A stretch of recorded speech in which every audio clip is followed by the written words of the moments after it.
after the defense gives their arguments.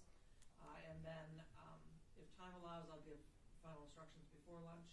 If we're already at noon or afternoon, then I'll have to wait to give the instructions till after lunch. But we'll see how timing goes with everything. So, and then once you have your final instructions, we'll dismiss 2 of you as alternates and then send 12 of you in to start deliberations. So, Mr. I'll see whenever you're ready. Thank you, Your Honor.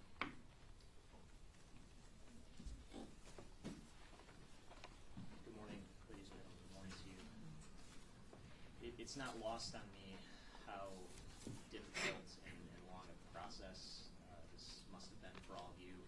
I'm sure that when you recorded for jury duty back on June 10th or June 11th, you probably did not expect to be still sitting here a month later. And probably at times you may have thought about some of those other jurors that got called the same day that you did and got to go home that same day, which seems to be a little unfair in a way. But you have come back every day. You've listened very diligently. You've listened and considered the evidence without complaint. And I just want to start by thanking you for that. I thank you on behalf of Kim Worthy, the prosecuting attorney for Wayne County, and I thank you on behalf of the family of Samantha Woll. I want to start by putting things into perspective for a moment. This case started tragically with a crime scene, with Samantha Woll's body, with a bloody apartment, and no real leads whatsoever at the beginning. The one true lead that comes up is this grainy video of a man right around the time of the suspected murder tampering with cars in a parking lot right by her home. It is a triumph of an investigation that the police were able to do this basically Manhattan Project scale poll of every video they could find in the surrounding area and trace this individual over the course of hours through miles that night, to use technology to find this individual's cell phone number, to identify this individual who never wanted to be found, never wanted to be identified. And then when they find him, they find Samantha Woll's blood still on his clothing 6 weeks later. This is astonishing. This is a triumph of technology and science that solved this case. And I just want that to settle in for a moment. That's why we're here. That's why this case is so complicated. That's why there are so many moving parts here. This is a difficult case to solve, but make no mistake, this was an absolute triumph of an investigation. Now, I can't tell you what exactly happened inside of Samantha Woll's apartment, inside her home on October 21st of 2023. I can't tell you exactly what happened. But you don't need to know exactly what happened to know that she was murdered and to know that the defendant is the murderer. And although I can't tell you exactly what happened, it's not hard to imagine it either. She gets back from that wedding that night. She gets settled in. She falls asleep. Doesn't realize that that door was left open. And meanwhile, we have this creeper in the night prowling around her neighborhood, looking for every opportunity he could find to take things that weren't his to take, to go into spaces that weren't his to be in. And at some point, as he's methodically surveying each and every single car in that area, based on his own admissions, he sees that door open and decides to go inside. And imagine the horror of Samantha Woll's last moments on this earth. She wakes up to this masked man inside her home in the middle of the night. And something happened. Something happened, and he decided to subdue her with an outburst of violence, and he got the heck out of there. And she, as the blood starts flowing stumbles around, probably confused, probably in shock, and in a last-second desperate cry for help, stumbles outside toward her neighbor's door, where she collapses and dies there on the ground. It's not hard to imagine that scenario at all. Now, this is a case about coincidences. It's a case about common sense. And when you use that common sense and you look at the coincidences in this case, there are simply too many coincidences to suggest that anyone other than the defendant killed her. You start with the timeline.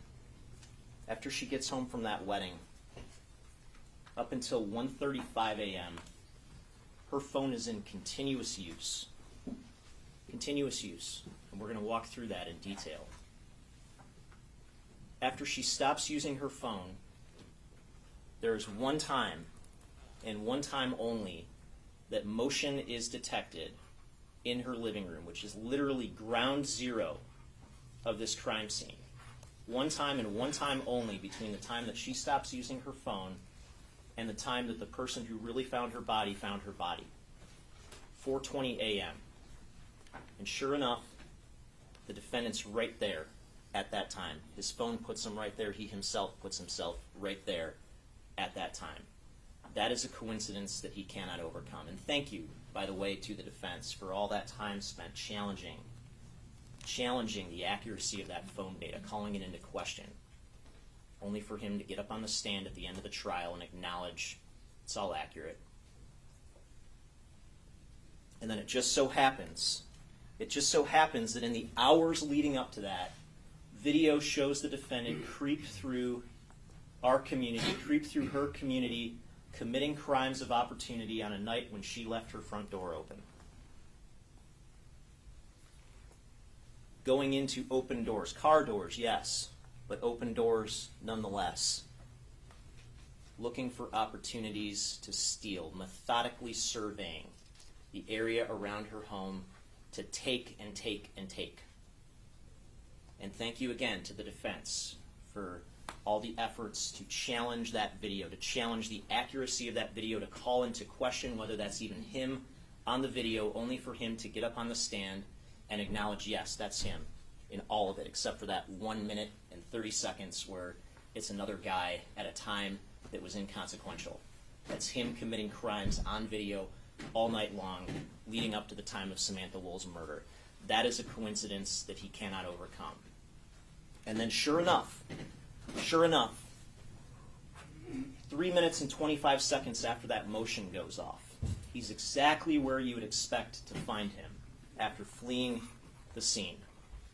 And he's got her blood on multiple areas of his clothing and on the backpack that he's wearing that night. That is a coincidence that he cannot overcome. And then lo and behold, after the person who really found her body finds her body at 6:20 a.m., her blood is still fresh, it's still wet, and it just so happens that as those responding officers arrive shortly after that, there's a vehicle parked just feet away from where the defendant was standing, tampering with another vehicle. And that the tires on that vehicle are freshly stabbed because they're still deflating at that time. That is a coincidence that he cannot overcome. And then lo and behold, once he's caught, he has nothing but lies to offer. Nothing but lie after lie after lie after lie after lie. But now that it's trial, and he's got everything on the line, ignore the other 50 times he lied, but believe him now. Don't believe him. This is the common sense case for a conviction right here. I asked each and every one of you, when you were selected as jurors, whether you would use your common sense to evaluate the evidence, and you all agreed that you would. this is the common sense case. A reasonable doubt in this case would mean that these coincidences are reasonably explainable, and they're simply not. Now, I want to walk through this in more detail. I'm going to walk through the people's case and the people's evidence, and then I'm going to comment toward the end of my argument on the defense case and the defense evidence.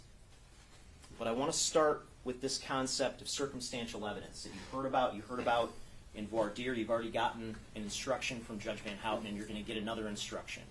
And again, that instruction says in part that the burden of proof that the people have in this case can be met solely with circumstantial evidence. And it's for good reason. We have someone who did not want to get caught. We don't have any eyewitnesses. We don't have any video showing Samantha Woll being stabbed. This is a circumstantial case, but circumstantial evidence is not a bad word. It is powerful evidence, and the evidence here is powerful. And I want to walk through the circumstances. I'm going to go through each and every one of these circumstances that point to the defendant as Samantha Woll's killer. And I want to start with the set of circumstances that he was out there all night committing crimes of opportunity. Here we have him on video at 1 a.m. walking toward Woodward. His first opportunity of the night, this open door of a car. An open door, and what does he do? Does he walk by? No, he circles around it. He circles around it, surveying it, looking for an opportunity to steal. That's his first opportunity. 1:44 a.m., he's about a block away from Samantha Woll's home, where he starts to tamper with cars right in her area. That's where he is at 1:44 a.m., about a block away. The next time we see him, he's in the parking lot. This shadowy figure right near cars in her parking lot at 1:57 a.m. So he's moved closer now, closer to her home during this first pass-through of her neighborhood. 2:03 a.m., he's coming out down Lafayette, coming out of the walkway area near the walkway that leads to her unit. That's where he is at 2:04 a.m. The quickest and most direct way to get between those points is to go directly by her home. Go directly by her home on a night when her front door was open. And then where does he go from there? He goes to the Ducharme Place apartment just down the street on Lafayette. He's walking down Lafayette. This camera is from Ducharme Place. And after about 10 minutes from this video, we get the video on his phone at 2:16 a.m., where he's entered a building that he has no right to be in, to look for something to steal. In this case, a car. He acknowledges that. He acknowledges that now. He acknowledged that in his interrogation after some prodding. I took a picture of a car in a parking structure. A Challenger. I challenged her. I told her I took a picture of a car, a scat pack. That was it. In a Kingdom? No, in a parking structure. And then where does he go from there? He goes down to the Harbor Town area. And again, it's going into cars. He surveys this car at White and McDougal just before 3 a.m. He's in there rummaging around. He walks away because there's some people down the street. And he methodically walks back to that car and emerges with the white bag. The white bag that's used as a marker to help track him through the rest of his journey that night. And what's his initial impulse when he's questioned about that? The bag came from a store. It came from the store. These stores all over here. It's a lie. 3:12 a.m. He's by the tower at Harbor Town, by the parking structure there. And he scales this wall. Again, to go to a structure that he has no right to be in. To take things that aren't his to take. And what's his initial impulse when questioned about that? It's to lie. Structure. I'm most definitely scared of no parking structure. I be scared of no parking structure. That's not even me. Lies again. All the parking structure. I never jumped no wall. I never jumped no wall. 3:23 a.m. After just committing a crime, here he is running away after committing a crime. 3:28 a.m. actual time. Here he is walking back toward the area of the scene, dressed to leave no trace behind. Hood, masked, dressed head to toe, wearing blue surgical gloves. And again, what's his first impulse to do when he's questioned about the gloves? It's to lie, claim that they were winter gloves. You get your gloves on. I'm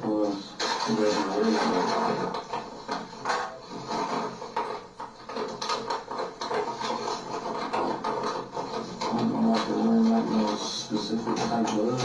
Look like good gloves. The winter gloves? Yeah, those still wearing those. It's a lie. And now he's right back by the scene at 3:48 a.m.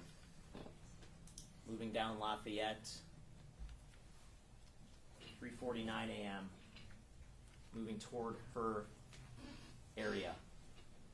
His phone puts him in that area continuously from 3:50 to 4:05. We see him at 3:52, tampering with that car door. Again, walking away with the white bag shortly thereafter. There he is at 3:52 a.m., even closer to her front door. 4 a.m. is the last time he's seen on the video, just a few frames here, right at 4 a.m., even closer at that point. That's him. That's him tampering with cars right in her area, right before she was murdered. And when he's asked about these crimes, he gives multiple different versions. Version 1 is he's totally innocent. Totally innocent, doesn't do anything wrong. It's like I haven't committed nothing. Don't do B&Es. Lie. I have not committed no crimes. Lie. I have not committed no crimes. I'm literally homeless. I sleep. I walk around. I have not hit cars. I'm really like homeless. I walk around. I have not hit no cars or nothing. Fourth time. I didn't get nothing after going into no parking structure. I've not hit no cars. No parking structure. I have not hit no cars. I do not hit cars. I don't do that. I mean, listen, if you prove me wrong, listen, I'm telling you, I have not been committing no crimes. I have not been doing nothing. I don't steal cars. It's just lie after lie after lie. He lies with total ease. Sixth time. From 12:30 at night when you left home, her home, all the way to 4, almost 5 o'clock in the morning, you returned. Right, I walked to my auntie house, which is on Mac, you feel me? Check. I didn't go inside or nothing, I just normally walk. I just walk, bro. I literally go out and walk. Just going out walking. A lie. Didn't try handles. A lie. My handles, you wanna know what I really do? You wanna know what I really do? I don't try no handles. Version 2, when that doesn't work. Version 2, he's just out taking pictures of cars for other people to steal, but that's it. Nothing else. Listen, I'm not saying it's a group of guys, but it's a group of guys that ask for cars. They go on Telegram or shit like that, or then they tell you like, hey, yeah, if you can find sketch, you can make money, bro. Instagram, if you go to Instagram, 717 Tron, you feel me? They only ask to take pictures of cars, bro. That's all we're doing. But trust him, he's not hitting any handles. Hitting the handles? I'm not hitting the handles. Dude, we see you. I'm not hitting the handles. Lie after lie after lie. Version 2 doesn't work, so then he acknowledges finally he hit a few door handles. But he didn't take anything. Trust him. No houses or nothing, bro. I went out clicking a few handle doors, bro. That's it. I was taking a few pictures of some cars. That's it. I did not do nothing. He says he never took nothing out of no properties, no cars. A lie. and take pictures. Maybe I took a little farther about filling the handle, but I never took nothing out of no properties, no cars. And then finally, version 4, yeah, he was not only hitting handles, he was not only going into cars, he was taking stuff out of cars. No, I had the backpack before then. I did, because I got a backpack out of a car in the garage structure. There's a trend here. He lies, he gets confronted with evidence, and then he often lies again. Changes his story, gives you more lies. It's the trend that you've seen on full display throughout these interrogations and during his testimony at trial. Now, when he's out there committing crimes of opportunity all night, he gets presented with an opportunity in the form of an open door at Samantha Woll's home. Let's walk through her timeline that night. So, based on her phone data, 11:35 to 11:53 p.m. on October 20th, she's still at the wedding. Her phone puts her in Sterling Heights at the wedding venue. Happy as can be, as you heard from Ben Safran, who shared a dance with her at that wedding. 12:14 to 12:20, her phone puts her on I-94 heading westbound back toward home. Again, independent verification that this phone data works. 12:30, she arrives home based on the phone data. And you can see at 12:30, a car pulls up on Joliet and pulls into the secured parking area right in front of her home. Her front door indicates that it's open at 12:31, right after she parks the car. And right after that, the living room motion sensor is active. Again, verification that this data is telling the truth. She obviously goes upstairs and changes because the dress she wore to the wedding is upstairs on one of the beds, and when she's found, she's wearing different clothing. So obviously nothing's happening inside the home at this point. 12:35 to 12:38, the back door indicates open and closed. And when the police arrive, the back door is still in the locked position, suggesting it was closed. And you can see she had her vape pen out. Perhaps she opened the back door to vape. But the back door is frankly irrelevant. 1:01 a.m., the front door is still open, according to the ADT records. Okay? Front door is still open at 1:01 a.m., and there's no indication that it closed the rest of the night until the police arrived later on that morning. 1:02 a.m., you see continuous use of her cell phone. Her last outgoing text message is at 1:02 a.m. to the contact Barney in her phone, which is David Wilkinson, and it's a simple heart emoji.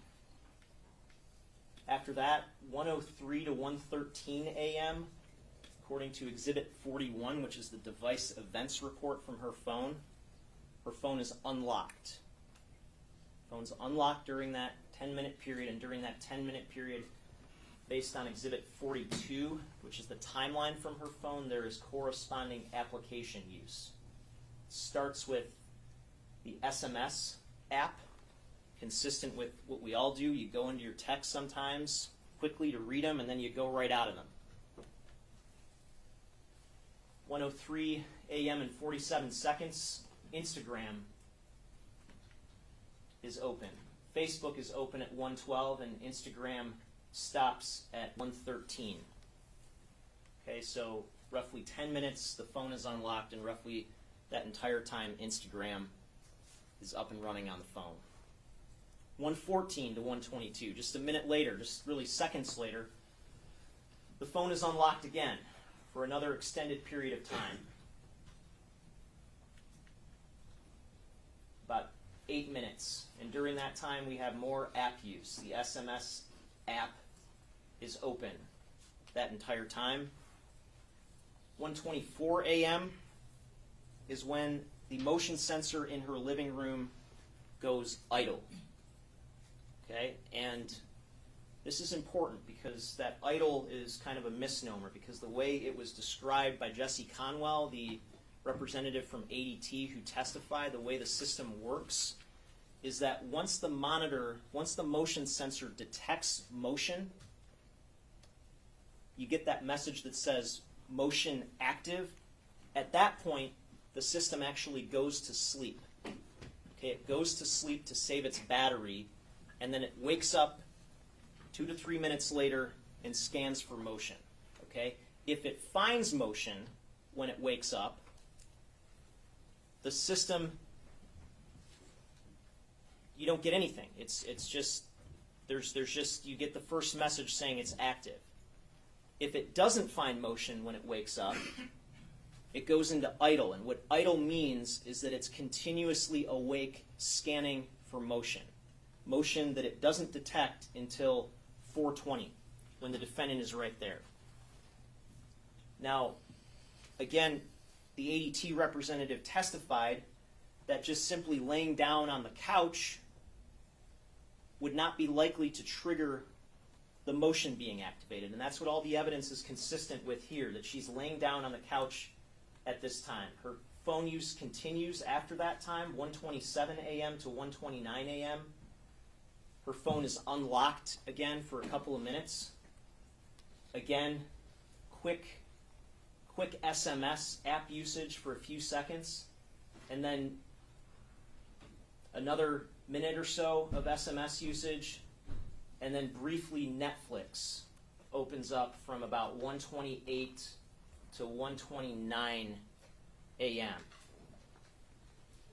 Which, if you have Netflix on your phone, what do? You go in and you look for something to watch. Might take a minute to do that. 1:29 to 1:35 a.m. looks like she found something to watch, because her phone is unlocked again for about 6 minutes. The orientation of her phone changes to landscape, which you can imagine it would do if you're watching something on Netflix. And during this entire time, the Netflix app is up and running. At the time when the defense wants you to believe that she was killed, she just happens to keep using her phone over and over and over again during this time frame. It makes absolutely no sense. She was falling asleep on the couch. You see the blanket, you see her phone, some food, her contact lenses. She was falling asleep on the couch until 4:20 a.m. 4:20 a.m. when motion is detected at ground zero of the crime scene, her living room. And the defendant is right there. And the system goes idle again at 4:22, meaning motion's active at 4:20, the system goes to sleep, it wakes up at 4:22, and there's no more motion at that point. So what happened quickly. That's the only time between when her continuous phone use stops for the night, consistent with her being asleep, and the time that her body is found by the person who really found her body. That is the only time that motion is detected at the crime scene, 4:20 a.m. And he just happens to be right there at that time. Again, last time he's on video is at 4 a.m., but his phone puts him there continuously in that area. He puts himself there continuously in that area. Even in his second interrogation, he acknowledges he's there for about 20 minutes, hitting cars. Bro, I was hitting cars when I was man, hitting cars in the lot. I guess so. Hitting cars in the lot. We got you there for 20 minutes. Hitting cars in the lot. Right. 20 minutes. Hitting cars in that area. Right. Hitting. And he's armed. He's armed that night. Don't let him tell you otherwise. Because look at this. Here's where the defendant's standing at 3:52, tampering with the car. And there's where that car was parked that had its tires slashed that same night. Look how close they are. and this was something that recently happened, because as these responding officers arrive, you can literally see in the video, if you speed it up, the car deflates. There's a starting point, there's the end point. The car is deflating, the tires are deflating that very morning. Slashed in multiple places, stabbed in multiple places. So here we have the location of a car with stabbed tires, just what, 150 feet away from a stabbed human being, the same morning, the same exact morning, and he just happens to be standing in close proximity to that car with the slashed tires. Just look at this. Look at even the pattern. I mean, it's like before he went inside that house, he wanted to make sure that knife was sharp enough to puncture something, just in case something went down in there. And when he gets caught, when he gets arrested, and he has this knife on him, without prompting, he tells the officers what? He says, "Seatbelt cutter." Oh, the audio didn't catch that, but it's like you might as well just say, "Not a murder weapon, officers. Nothing to see here, not a murder weapon. Don't worry about it." And then when he's questioned about that, it's the same thing. He distances himself from the knife and characterizes it as a seatbelt cutter. This was in my car. My car, when I got pulled over, this is a seatbelt cutter. That's not a seatbelt cutter. It's not a seatbelt cutter. You know, I got an RTD, so like if I... That's not a seatbelt cutter.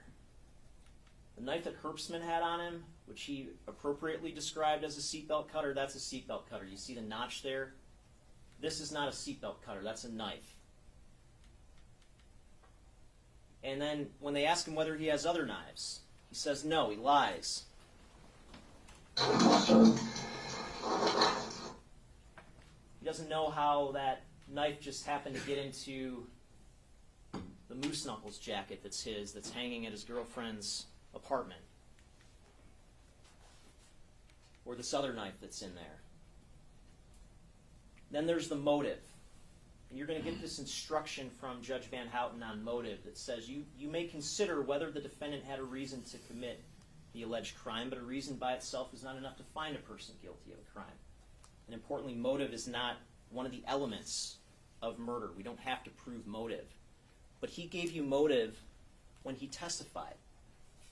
The same motive that he had to kill Samantha Woll is the same motive that he had to run away from the scene, to lie to the police. His claim was that he knew if he got in trouble for anything, he was going to go down. He was going to go down for a long time. And so what's the calculus? Once he's inside that house, doesn't expect to find somebody in that living room, snap decisions made to unleash an outburst of violence because he doesn't want anybody to ever be able to say that's him inside of a place that he has no right to be in. He doesn't want to go down for that. The same motive he had to lie is the same motive he had to kill her. And then we have him getting away from the scene. Okay? It just so happens that 4:23 and 25 seconds, we see him emerge first on the video, coming across the Monroe Street Bridge across I-375, emerging directly from the area of the scene. So, phone puts him in proximity to the scene at 4:20. 4:23, 25 seconds, he starts to come across that bridge. You heard testimony that the difference between those 2 points is 1/4 of a mile. And it can be run at full speed in 70 seconds. So after something quickly happening in Samantha Woll's home, he is exactly where you would expect to find him after getting out of there. Now he wants to say he didn't run away from the scene. But let's listen to his interrogation. How many times did he have to say in his interrogation he ran away from the scene? One time. Well, I left the whole night. Like, I don't know nothing. I didn't see nothing out the way. Besides that, I took off running. Took off running. Security came, I ran. Security came, I ran. I didn't want to. Says he ran again. Nothing shocking. I seen security, and I ran. That was it. I had no other interaction with nobody else that night. Fourth time. Saw security, ran out of that place. Interaction with nobody except for security, and I ran out of that place. Fifth time. I ran away from security, bro. I did not run away from a human being. I didn't run away from an actual physical person. I ran away from a guy in a fucking white car. Sixth time. I did not hear nothing or nothing, bro. I seen security and ran out of there. And now, of course, it's different.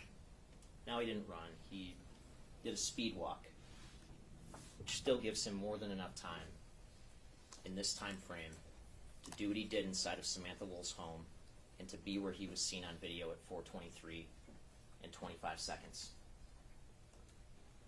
And as he's leaving the scene, you see him on this video.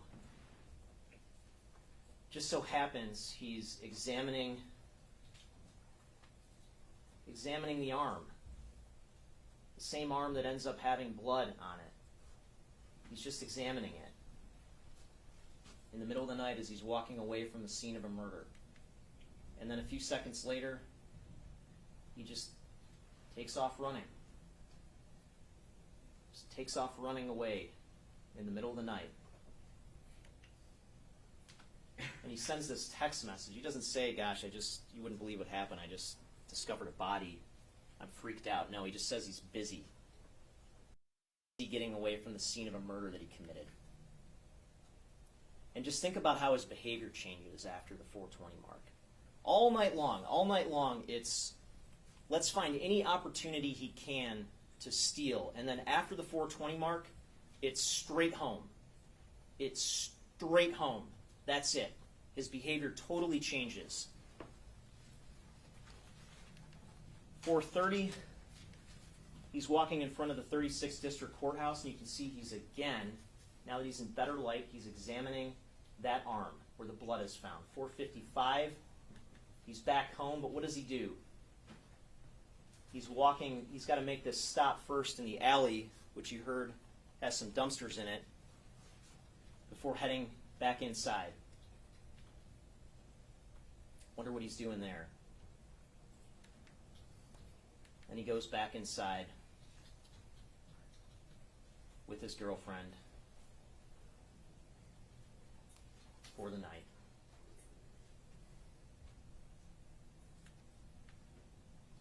And then he starts to behave exactly how you would expect a guilty person to behave.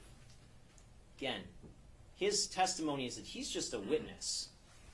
But he's not looking to provide information to the police. No, he is looking to see what information the police have. And it just so happens that October 28th, a week after the murder, he downloads this first police scanner app. And it just so happens he downloads another one on November 3rd. And when his phone is searched and that app is opened up, it's directly to Detroit Police Dispatch. And it just so happens that he obsessively opened that app,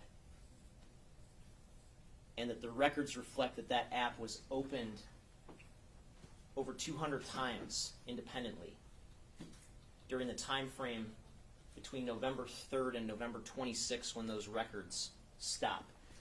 And it just so happens that on November 12th of 2023, a day after it is reported that another suspect in this case was released, that he's searching for the phrase Detroit same-day passport, searching for how to get an expedited passport. He now says was for a Halloween party. So he's a homeless guy that's just going to go to a Halloween party in Windsor in the middle of November. Does that make any sense whatsoever? No, it doesn't. And it just so happens that once he's caught 6 weeks later, physical evidence, DNA, links him to Samantha Woll's murder. Here he is Again, the best shot of him before the 4:20 mark, walking toward the scene wearing the blue surgical gloves, wearing the North Face jacket. The jacket gets found at his girlfriend's apartment some 6 weeks later, and it gets tested. And that area on the pocket tests positive for the presence of blood. 2 areas on the back of his sleeve, his right sleeve, tests positive for the presence of blood.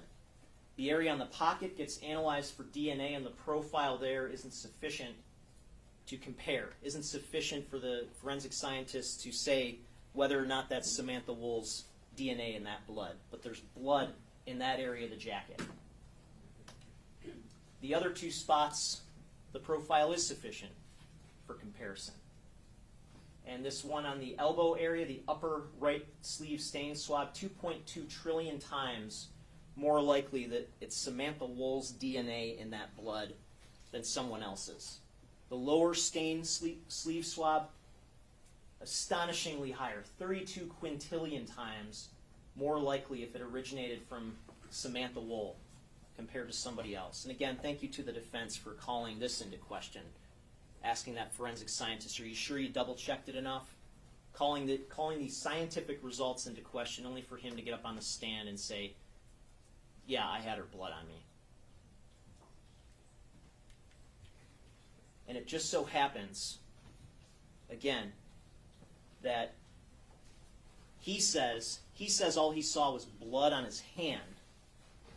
But look at that arm up and down as he's walking in the middle of the night. Look at him examine that arm again. His right arm, you see him sign his constitutional advice of rights form with his right hand. And this blood is exactly where you would expect it to be if he used his right arm to stab her. It's on his arm, the part of his arm that would be in closest contact with her as he's stabbing her. And then the backpack, again, that he's wearing on his way home from the crime scene, the backpack that is in the trunk of his car when he's arrested, strangely already cut in half. The backpack gets analyzed, and again, there's his first impulse when he's questioned about the backpack is the same impulse he always has. It's to lie. Back? No, there's no back there. Right. But when you return, you got a backpack, right? The backpack was out of my car. My car is in that parking lot. Oh, so you stopped by your car and put the... Lies about the backpack that has Samantha Woll's blood on it. Again, that backpack gets forensically analyzed. That area tests positive for the presence of blood. The DNA results confirm that it is 20 septillion times more likely that it's Samantha Woll's DNA in that blood than someone else's. Now, the defense wants to ask, why is there not more blood? Why is there not more blood? Well, the answer is that the entirety of the circumstances of Samantha Woll's death are consistent with this idea that this was an extremely quick killing and he got the heck out of there. They want to inject this idea that this was some kind of premeditated attack by one of her dating interests, one of her ex-boyfriends, who left his phone at home, manages to elude and cloak himself and not be discovered on any video that night in the surrounding area, and then after this premeditated entering her house to kill her, doesn't even finish her off, allows her to stumble outside. That theory makes no sense.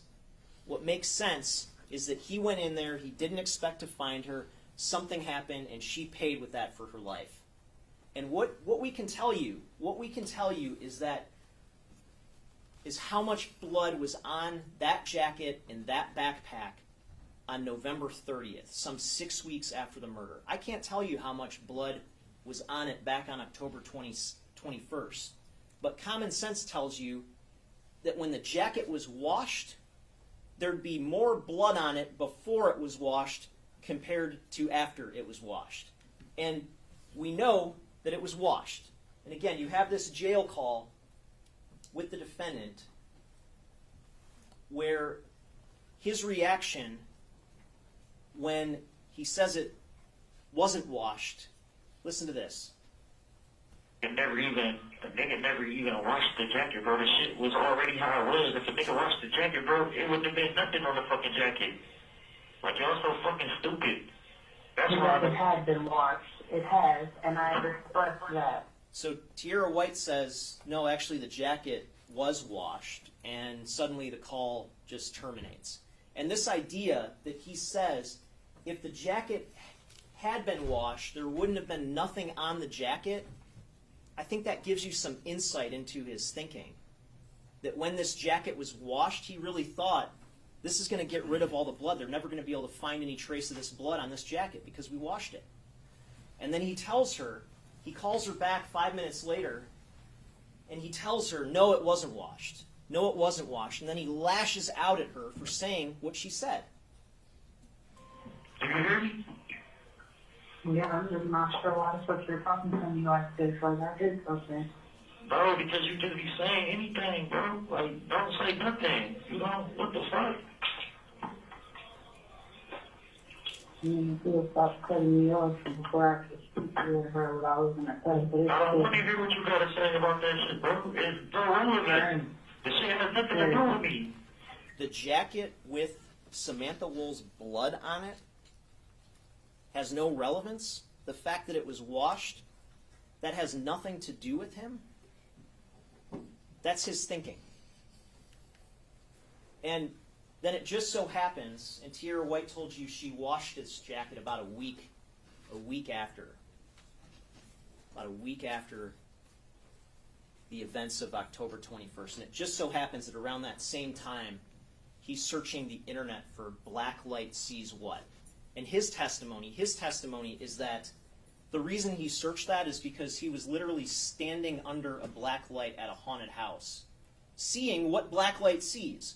Why would you need to Google what black light sees if you are literally standing under a black light at that very moment, observing it with your own eyes? That makes no sense. And you heard testimony from the medical examiner that these wounds that were inflicted into Samantha Woll, that he inflicted on Samantha Woll, this wasn't consistent with the type of wound that hit a major blood vessel, a major artery that would cause blood to spray out like you see in the movies. It just wasn't. There wasn't any major artery hit, so that when these stab wounds were inflicted, it's not as though blood's just going to be spraying everywhere. And sure enough, the blood pattern analyst expert who analyzed all the blood patterns observed in the photographs of the blood at the crime scene found that there was only this one small area toward the ground by the hallway door where there's a projected pattern, the type of blood pattern you would expect from hydraulic pressure causing blood to project outward. Just in this one small area. All the other blood that accumulated, the force acting on that was consistent with being gravity, just blood dripping. It's oozing out of her, the blood is dripping. So again, this isn't the type of situation where you would expect some kind of massive blood transfer during the actual attack.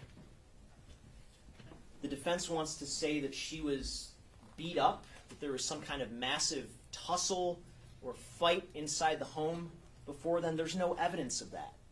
She has bruises on her head, yes, consistent with a terminal fall. It just so happens that those bruises are in the same area where her head is in direct contact with the concrete when she's found. That's what caused those bruises. That's the common sense conclusion there. The rest of the abrasions on her are minor abrasions. The type of abrasions you would expect to see on someone who stumbles around after being stabbed before ultimately falling and collapsing to her death. They want to say that there was some major struggle outside of the context of the stabbing. Look at this view of the living room from Exhibit 12. You wouldn't even be able to tell this is a crime scene. I mean, all the books are upright, all the furniture is upright. Everything's tidy. There wasn't some massive 5-minute, 10-minute long struggle in here. And if there was, we would have seen something more than bare footprints. Something more than what by all appearances are the victim's own bare footprints. Remember, she's found barefoot. Her sandals are found in the living room next to the couch. The conclusion is that those are her footprints in the blood. If the attacker had been inside while all this blood was coming out of her, you would see the attacker's footprints. But this is all consistent with the attacker getting the heck out of there after stabbing her and her stumbling around as the blood is oozing out. That's what this is consistent with. And common sense tells us, they want to attack the timeline. Common sense tells us that it takes a matter of seconds to inflict 8 stab wounds. A matter of seconds. The other thing that's worth noting is that the vast majority of her wounds were covered by her clothing, which again would minimize the amount of blood that you would expect to have transferred to the attacker. You look at the neck wounds. The neck wounds line up with 3 cuts on her undershirt and 3 cuts on her hoodie. So that's 2 layers of clothing. 2 layers of clothing standing in the way of blood transfer from those 3 wounds. The wound to the back, it's the same story. It matches up with a cut on her undershirt and a cut on her hoodie. So again, 2 layers of clothing now for 4 wounds standing in the way of transfer. The wounds on her head, on the back of her head, again covered by hair and then covered by her hoodie. So again, 2 layers standing in the way of transfer for 6 of the 8 wounds. The other 2 wounds, the wounds to the neck, are the only ones where there wasn't something directly covering those wounds. But you can imagine that this incise wound to the chin, which was described as basically just a surface wound, is consistent with potentially being just from the same stab. You could see the knife nicking here and then going here, consistent with potentially one motion causing that. And this would be the only wound that was exposed, and again, no major artery was hit that would have caused spraying. They want to ask why there's more blood. And again, did we mention the jacket was washed? And now he gets on the stand and says there was blood on his hand and he washed that too. There's your more blood. There's your more blood. There should not be any blood on his clothing. None whatsoever. If, as he claims, all he did was touch her for a moment, there should not be any blood on his clothing, let alone blood in multiple areas that persisted after that clothing was washed. There shouldn't be any blood if he's telling the truth. And then the last set of circumstances that I'm going to address, his lies. The lie after lie after lie that he told in these interrogations. And he wants to say now that he had no idea why he was in that interrogation room being questioned during the first interrogation on November 30th. He had no idea. Think about this. He claims that he's a witness to a high-profile murder that was on the news. He was right there. And he has no idea why they're talking to him. He honestly thinks that it's about a pawn shop. It's nonsense. It's complete nonsense. He knew exactly why he was there, and he had every right to not talk with the police, but he agreed to waive his rights and talk with them. Why? Not because he wanted to share information, but because he wanted to know what they had on him. And this idea that the defense wants to present, that when officers are interrogating a homicide suspect, that it's somehow inappropriate or impermissible to withhold information from them, to maybe give them some misinformation, to try to see what they're going to say, It's an absurd notion. Do you really think that in a homicide interrogation, the police are just going to sit down with their suspect and say, hey, homicide suspect, we think you did this murder. Here's everything we have on you. Here's everything we don't have on you. Why don't you just help us fill in the blanks out of the goodness of your heart? Do you really honestly think that's how it's supposed to work? Absolutely not. Absolutely not. He knew exactly why he was there, and that's why we see multiple times before he's even told that he's under investigation for any crime of violence or being questioned about any crime of violence, he's reassuring the police he doesn't do violence. First time. I don't steal, I don't hit no licks, I don't rob anybody, I don't know nothing. Second time. I'm not a strong arm, I didn't do nothing to nobody. Third time. I didn't commit no crime in getting them, I didn't take them strong arm, I didn't rob nobody. Fourth The time. law do nothing, I don't rob, I don't steal, I work, I'm a manager at Fresh Roots. Fifth time. I walk around downtown, I do not steal, I do not commit no crimes, I'm not strong arm robbing nobody, I'm not stealing from properties or doing nothing of the sort, sir. What's interesting is he says I'm not robbing or strong arming anybody in the very same breath that he says he's not committing any crimes, which we know is a lie. Sixth time. I'm not robbing nobody, I'm not hurting nobody, I'm not doing nothing. Seventh time. I'm not hurting nobody, I'm not doing nothing. I'm not stealing nothing, I don't believe this. Eighth time. I'm going out like I'm walking. I'm not like, I'm not committing no crimes, I'm not hurting nobody, I'm not doing nothing wrong. Ninth time. Excuse me, but I'm telling you guys, I'm not hurting nobody, I'm not doing it. And then we have him volunteering that he's going to be a snitch for law enforcement, an act of desperation on his part.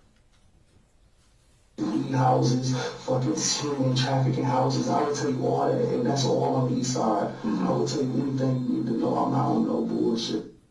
He'll tell you anything you need to know about weed houses and human trafficking to get out of there.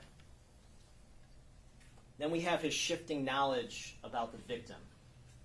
So even in his second interrogation, when he says he didn't see a lady, listen to this. What lady, bro? What lady, bro? What lady? The lady when you saw the emergency services, I only see security, bro. I don't see no lady, I only see security, bro. But then, oh yeah, actually, heard about this on the news. Right, me and my boss talk about this lady. We seen her on the news when it happened, bro. Right? So you're familiar with this lady? You know what Just for all the news. Yet he refuses to tell her, refuses to say what her name is. Don't know. Don't know. That's what I'm telling her name is, right? That's what you said her name is. I don't know her name. I don't know her by So person. what does that say? I don't know her by nothing.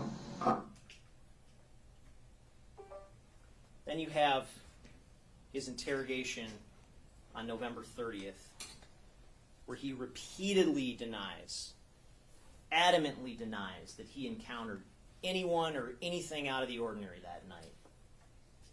You're going to get this instruction on false exculpatory statements that says in part that if a defendant makes a claim that is false that tends to exculpate him, like saying, I didn't see a body, I didn't see anything out of the ordinary that night, that you can use that evidence as consciousness of his guilt. And you should use that evidence here, because listen to his systematic lies. Listen to him lie with complete ease over and over, contradicting the sworn testimony that he gave in court. First time. Do you see anything out of the way or anything out of normal? I didn't see nothing or nothing out of the way or normal. Okay. Second time.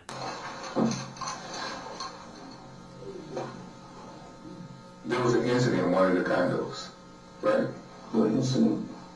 Yeah, it was somebody got into it with somebody in one of the condos. I didn't get into it with nobody in no condos. I don't have no interaction with nobody I didn't have no interaction with nobody this whole night. Third time. The only thing I seen was a white security car with the yellow top light that was just going around, and I dipped from there. Fourth time.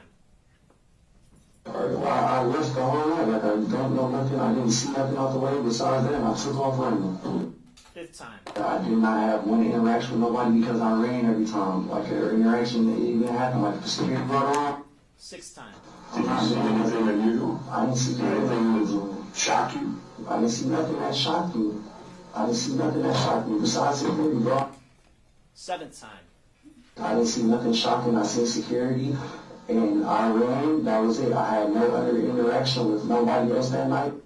Eighth time. Cool. I had no interactions with nobody else because I ran every time. Ninth time.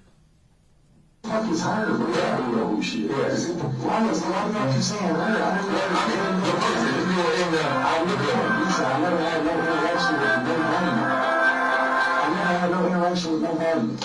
I never went into nobody's condo, nobody's place or nothing. I only went to parking structures and walked around and jiggled on a few fucking cars that were handled, bro. I never did nothing else. I didn't see nothing else out the norm. I didn't hear nothing else out the norm or nothing.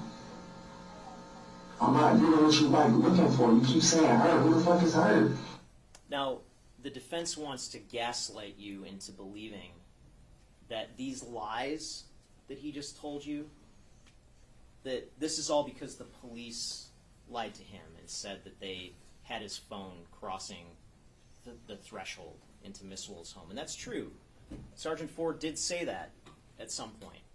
And the reason he said that is because of the pattern that you saw throughout this entire interrogation, that his story changed every time he was confronted with more evidence. But the important thing to recognize, those 9 times that he denied seeing anything out of the ordinary, coming across anyone, having any interactions with anybody, those lies were all before Sergeant Ford said that he had his phone going across the threshold, had his phone going inside the house. So the idea that Sergeant Ford, it's his fault that the defendant lied, is completely ridiculous. And then after he's told that, yeah, he continues to lie. 10th time. Security. Okay. I didn't bump into anyone? Didn't bump into anybody. 11th time. I had no interaction with nobody except for security, and I ran out of that place. 12th time. I don't know nothing about nobody. I didn't encounter nobody or nothing. 13th time. Trip over nobody's. There was nobody out there. 14th time. I walked those blocks. I was in that area. I did not hear nothing. I did not see nothing out the norm. I seen security and got the fuck on. 15th time. Outside or nothing what you said. 16th time. Out the norm or nothing. 17th time.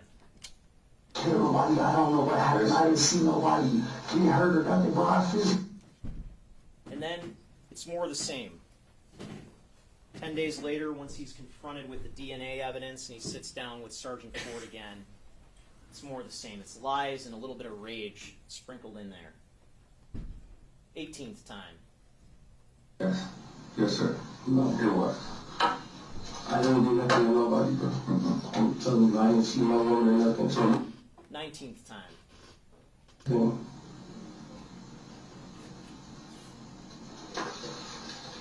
You would not come in contact with another person that making any sense. 20th time. What the fucking hard rocks? That's it, bro, cars. I don't run into no physical person, bro. I only see security in the vehicle, and I got the fuck on. 21st time. I understand being there, but whose blood? Whose blood? The victim's blood. I don't even know no victim, bro. I never met no victim. I never seen nobody else that night or nothing except for homeless people, bro. 22nd time. Bro, I did not hurt nobody. I don't care what you talking about with DNA on my coat, bro. I did not hurt nobody or see nobody.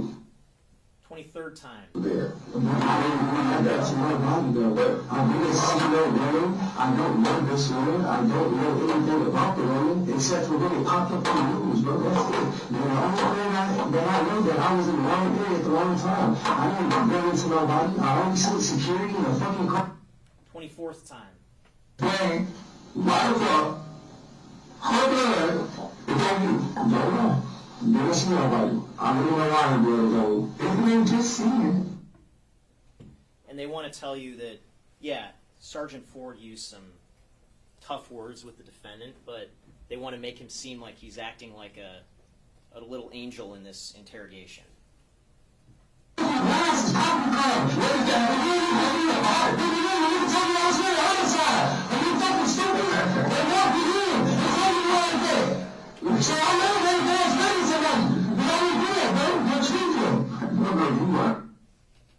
And it's okay for him to start this interrogation off with another lie where he claims that he's slow and can't read or write.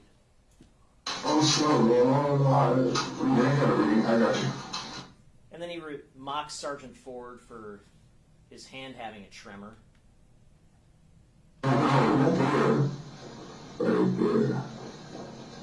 Okay, that's cool, but I'm nervous.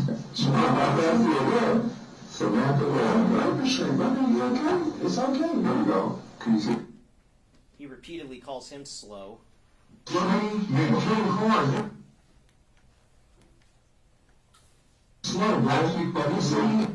But he's acting like an angel in there.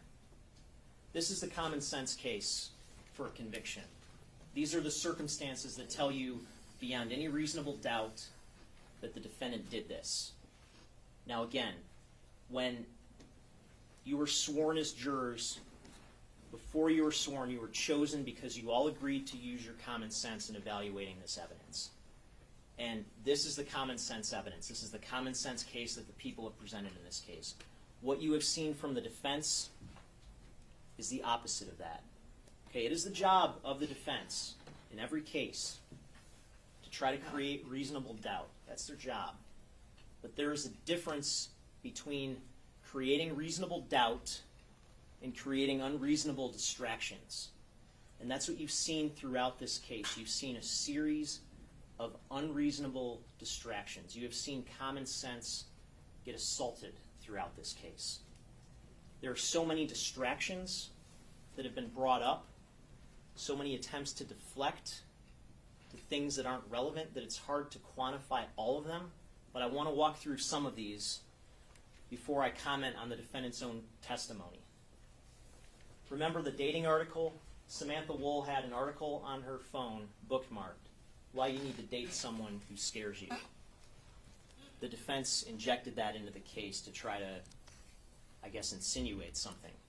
And then when we actually ask a witness to read the actual article that clearly says, date someone who scares you because they encourage you to face all the things you've tried to suppress for so long. Date someone who lovingly pushes you to become more who you are at your core as a person. They don't even want that read out loud. Distraction. This idea that the police scanner app was somehow utilized for weather, when now his own testimony contradicts that he was using it for nefarious purposes. Distraction. This idea that the victim's GPS data on her phone, which shows these minor variations in the GPS coordinates throughout the night, they want to use that to try to say that her phone was moving or not still that entire time. But when I actually ask the FBI analyst who's qualified to opine on this issue, they don't want him to be allowed to answer. Distraction. And you can see even in the data that when we know her phone is still, her phone's found underneath the couch hours after her death, but even at 4:23 and 4:29 after that last motion is detected, yeah, there's minor deviations in the GPS coordinates, and that's not necessarily consistent with the phone moving. That is consistent with the network of satellites moving around a planet that is rotating. It's not a perfect pinpoint measure. And anytime you open your phone in your experience and go into Apple Maps or Google Maps or whatever, and you see that dot isn't exactly where you are, you know exactly what that is. GHB, they want to inject into the case. They call a medical examiner, their own medical examiner, to say this is an issue that needs to be looked into. But they don't even bother to give him the actual toxicology report of the actual toxicologist who testified, who looked into this issue, and her conclusion was this level of 8.3 micrograms per milliliter in her blood is approximately 10 times less than the amount that you would expect to see if any one of us dropped dead right now and had our blood drawn and was refrigerated. Distraction. This is not consistent with her having the date rape drug being ingested into her system. This is normal that you would expect to see in any person's blood. Then we have all these questions about the scene, okay? And, we have a scene that was processed by 3 different law enforcement agencies at the local, at the state, and the federal level. But the defense knows this little speck on the ground, that must have been blood that somebody missed. They know that for sure. And how much time did we spend going over that ad nauseum? Distraction. And you heard cross-examination of one of the first homicide detectives who was on the scene, Sergeant Zhao, about whether these cards were in plain view. And yeah, he was confused about the exact sequence or the exact location of where these cards were. But if you look at the photos before that, you can see the laptop was covering that. But just the idea that because we can't prove that anything was missing in that house, that anything was actually taken, that we somehow can't prove his intent to take something from that house by going in there, it doesn't make any sense. I mean, look at this. When he's climbing over that wall, we don't have proof that he actually took anything when he went into that parking structure, but we know exactly what his intent was when he went over the wall. The fact that we can't prove that something was taken is of absolutely no consequence in this case. Distraction. And we have Herbstman's cameras.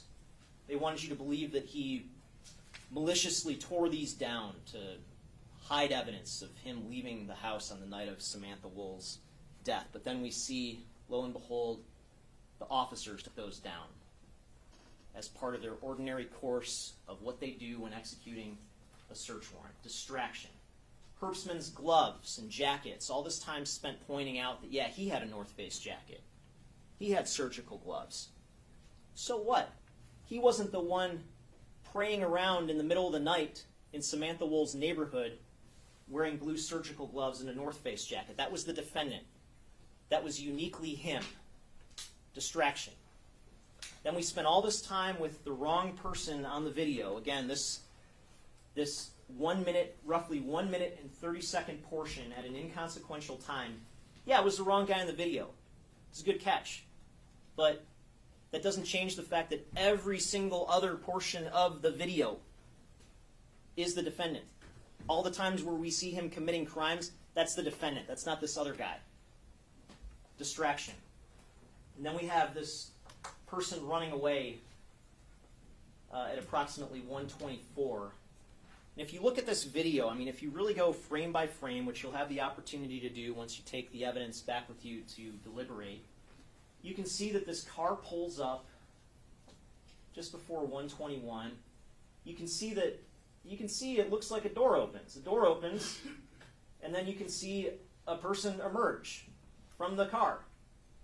And this happens from 1:20 in 56 seconds to 1:22 and 23 seconds. And they want you to believe that she was killed at this time, at around this time, when it just so happens, again, her phone is being continuously used during this time. 1:14 to 1:22, continuous use. 1:27 to 1:29, continuous use. 1:29 to 1:35, continuously used. And they would just have you believe that she gets stabbed 8 times and just decides to watch Netflix with the last minutes of her life. It's preposterous. And then lo and behold, when her phone is found, it's not full of blood. Where's the blood all over the phone? If she was using her phone after she got stabbed, where's the blood on the phone? There's like a speck, a drop. If she was using the phone after she got stabbed, that thing would have been soaked in blood. But it wasn't, because she was still alive at 1:35 when her phone stops being used because she fell asleep at that time. She was still alive then. That's it. Distraction. And then we have the shifting narrative of who did this. Who did this? In the opening statement, you heard Jeff Herbstman, Jeff Herbstman, Jeff Herbstman, Jeff Herbstman. Well, that didn't work. So then it's Aaron Pergament, and then that didn't work, and then it's Brett Foreman. When the defense poses this question, who killed Samantha Woll, the answer is apparently everybody but the guy with her blood on him. Of course, he's the only innocent one here. The criminal in the night, praying around her neighborhood with her blood on him, that's the only innocent person. All these other guys are guilty. And if you look at Herbstman, if you look at his statement that he made in this body-worn camera, when you have this human being basically reduced to the human equivalent of a puddle of water in this hotel parking lot, in a totally ridiculous and despondent state of mind, they want to call it a confession. The closest thing there is to a confession is this one snippet of the video right toward the beginning where he says, and then you can't really hear, and I don't remember. I don't remember anything. What's your name? Jeffrey Herbstman. And the officer who was there with him, Allison Baker with the Kalamazoo Police Department, didn't hear him say, I killed her and I don't remember, but when she reviewed the body cam, she thought that that's what he said. And maybe he did say that.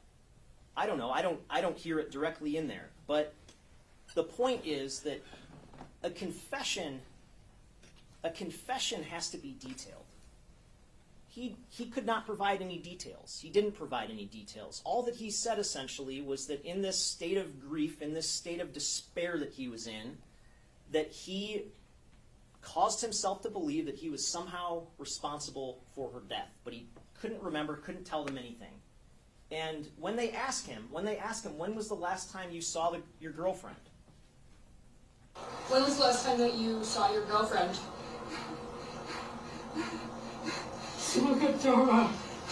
October 7th. October 7th? He says it was the Jewish holiday on October 7th, which is the same thing he testified to. He didn't see her the night of her death. And the police looked into this. They scoured pretty much every aspect of his life. They put him under 24-hour surveillance, you heard from Lieutenant Sanchez. They got a search warrant for his residence. They tore up his residence. They went back a second time. They got a search warrant for the video system at the residence to try to retrieve video from the cloud, from the Arlo system. Didn't find anything because the system wasn't in use. They got a search warrant for the place next door to him to try to get their video. Couldn't find any video.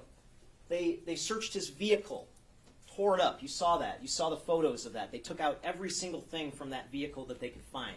They searched his infotainment center. They searched his phone multiple times, once on October 22nd, once after his arrest in Kalamazoo.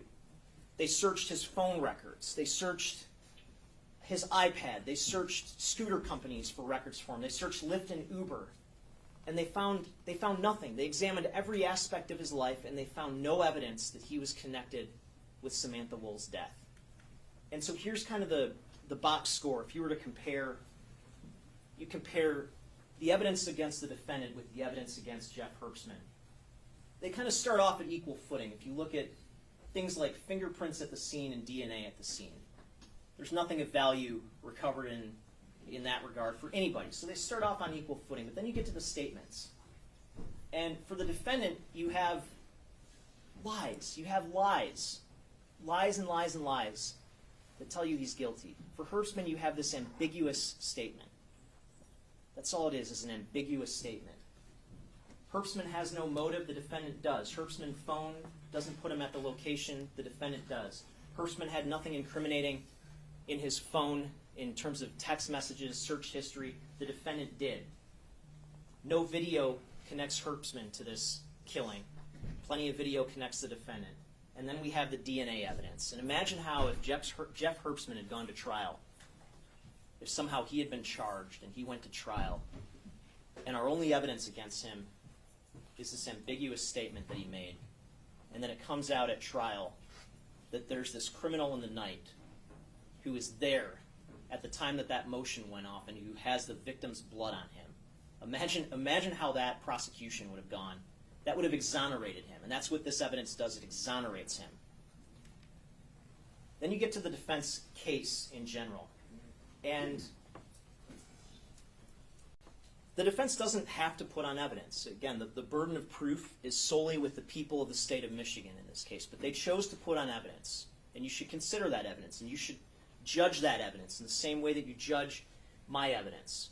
And here's the case that they put on.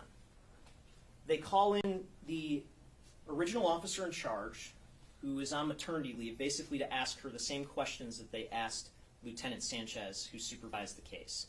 And to inject this concept in the case, well, because this thing with Jeff Herbstman didn't work out, let's try to focus on Aaron Pergamon a little bit. And so they inject this concept into the case that there is a text message where Aaron Pergamon referenced having a key. But they didn't ask Aaron Pergamon about that text message. They waited until he was off the stand to inject this idea into the case, and to inject this idea into the case that he was somehow a stalker, even though there's no evidence to support that. They call a medical examiner whose basic testimony is, I don't have anything to say because I don't have enough information. That was a waste of time. And then they try to inject this theory that Brett Foreman was somehow responsible because, well, he had a hypothetical conversation with somebody, as you would expect anybody would do in these circumstances. Any curious person is going to want to know what the heck happened to their friend when there's no information out there about what happened. And he has this hypothetical conversation about what a hypothetical person might have done to get away with this. And that somehow was useful. It was a complete waste of time. If you look at, again, how this stacks up with Pergamon, there's nothing. There's nothing that connects him to this crime. Foreman, there's absolutely nothing that connects him to this crime. You're going to get this instruction on witness credibility that you should use when you evaluate the defendant's sworn testimony in this case. And that instruction that Judge Van Houten is going to give you gives you a number of factors that you should consider. Not all of them are particularly relevant, but some of them are. One of the factors is this: does the witness have any bias, prejudice, or personal interest in how this case is decided? The defendant absolutely does. You should judge his testimony recognizing that. Another factor is, in general, does the witness have any special reason to tell the truth or any special reason to lie? Again, the defendant has a very special reason to lie. It's the same reason he's been lying all along. He still has that same reason to lie. Another factor is, all in all, how reasonable does the witness's testimony seem when you think about all the other evidence in this case? And when you really examine the defendant's testimony, it is completely unreasonable.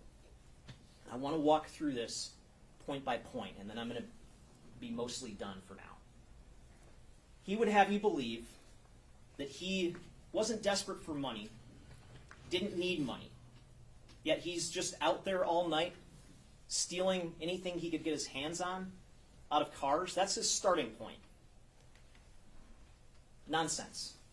He would have you believe that the one and only time that he goes out all night to tamper with people's cars and to steal stuff from cars was just this one night that Samantha Woll happened to be killed, even though he describes as a criminal hobby this idea that he's part of this Telegram group of guys that he sends pictures to about stealing cars. Nonsense. He would have you believe that he was not armed that night. He is going out in the middle of the night, all alone, to commit crime after crime after crime all throughout our city.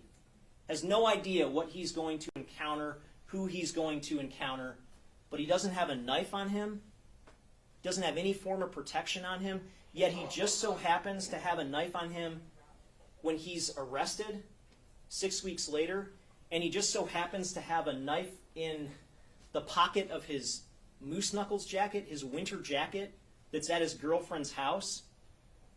That knife just happened to jump into that pocket without explanation. No idea how that got there. And again, this is November 30th when he's arrested. It's colder then. It's winter jacket season.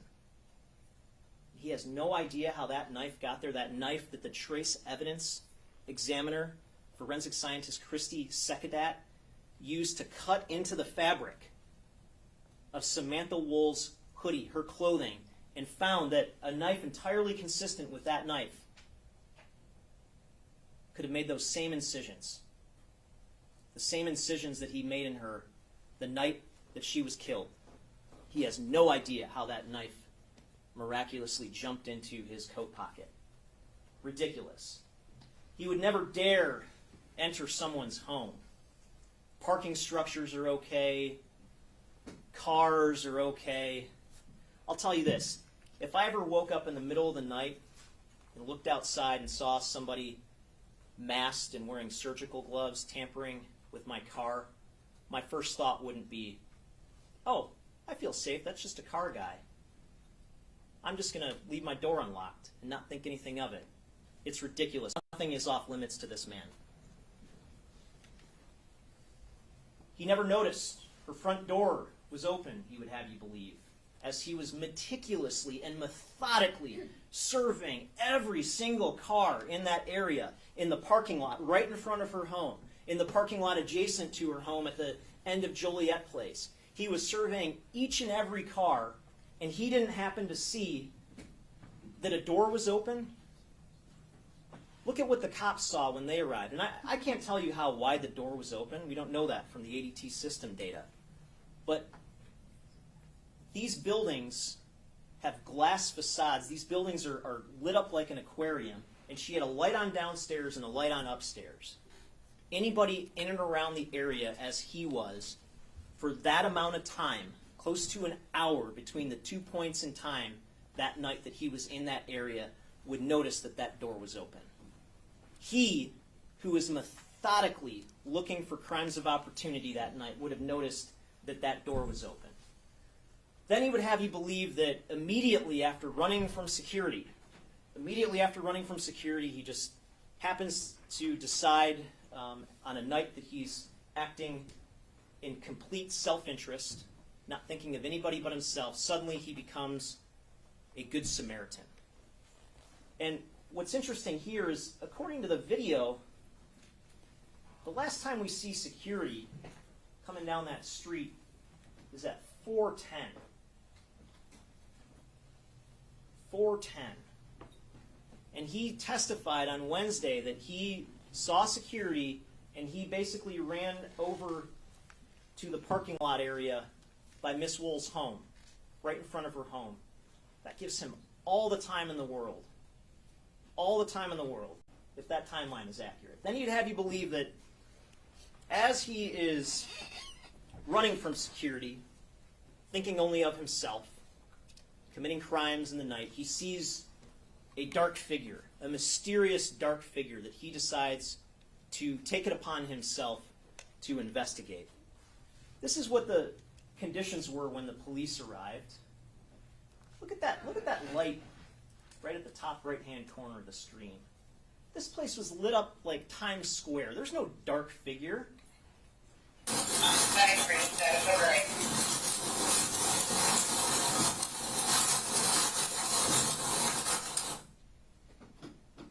And then, of all places, he touched this dark figure's neck. That I will agree with. He did touch her neck. He touched her neck with the knife that he plunged into it repeatedly. But the idea, and this is what he would have seen as he approached her, and you heard from Kevin Mull, the person who actually found her body, that when he approached her at 6:20, he touched her back. And you can see a small area of her back was exposed. That would be the logical place. If you're going to check on her, you would touch her back. And he touched her neck. He touched her neck when she's laying like this, with her neck not at all exposed. And he says he held his hand by her face to see if there was breath coming out when her face is basically smushed into the ground. It makes absolutely no sense. It's nonsense. And then he claims that at this time, he wasn't wearing gloves. He wasn't wearing those surgical gloves because those gloves broke. They broke when he was on that wall. Well, here's the thing. After he jumps on the wall, you can see him put on the gloves after he jumps on the wall. After, not before.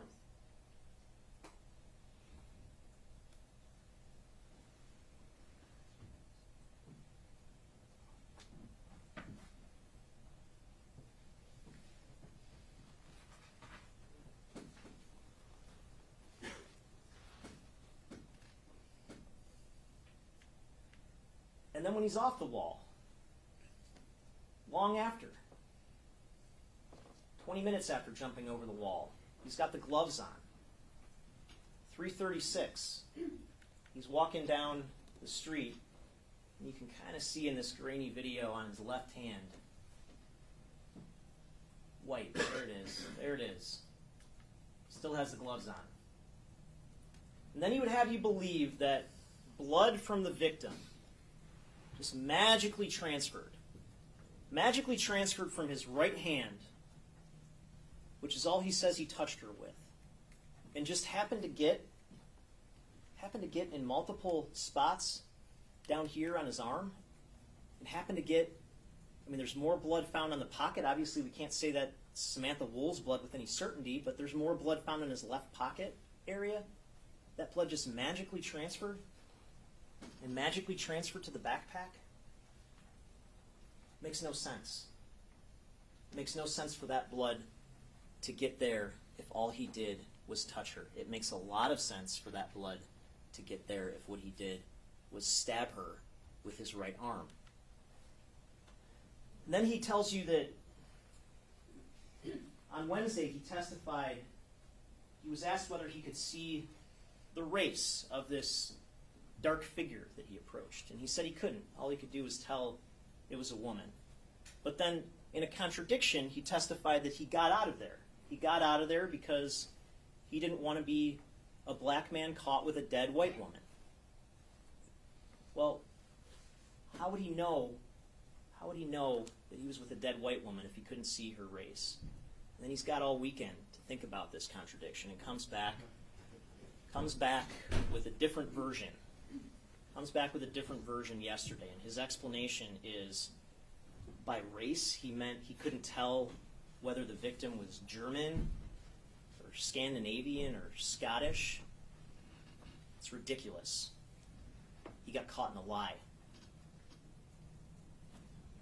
And then he would have you believe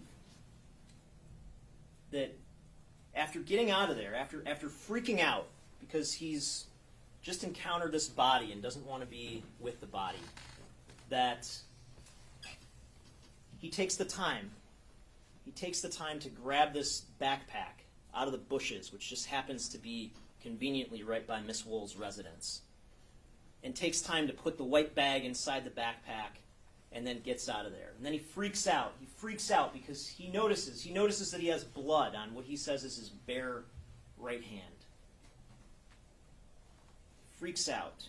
Well, if he's got blood on his bare right hand, why does the video show him carrying an object, which looks like his phone? And this is from the Illich Holdings video. Why is he holding something with a hand that he knows has blood on it? Makes no sense. The obvious answer is that the blood was on the gloves that he got rid of. Not in his bare hand, on the gloves that he got rid of. And then he would have you believe that his girlfriend of 1 month they were together, started dating in September, just before the incident. She just happens to regularly do his laundry for him.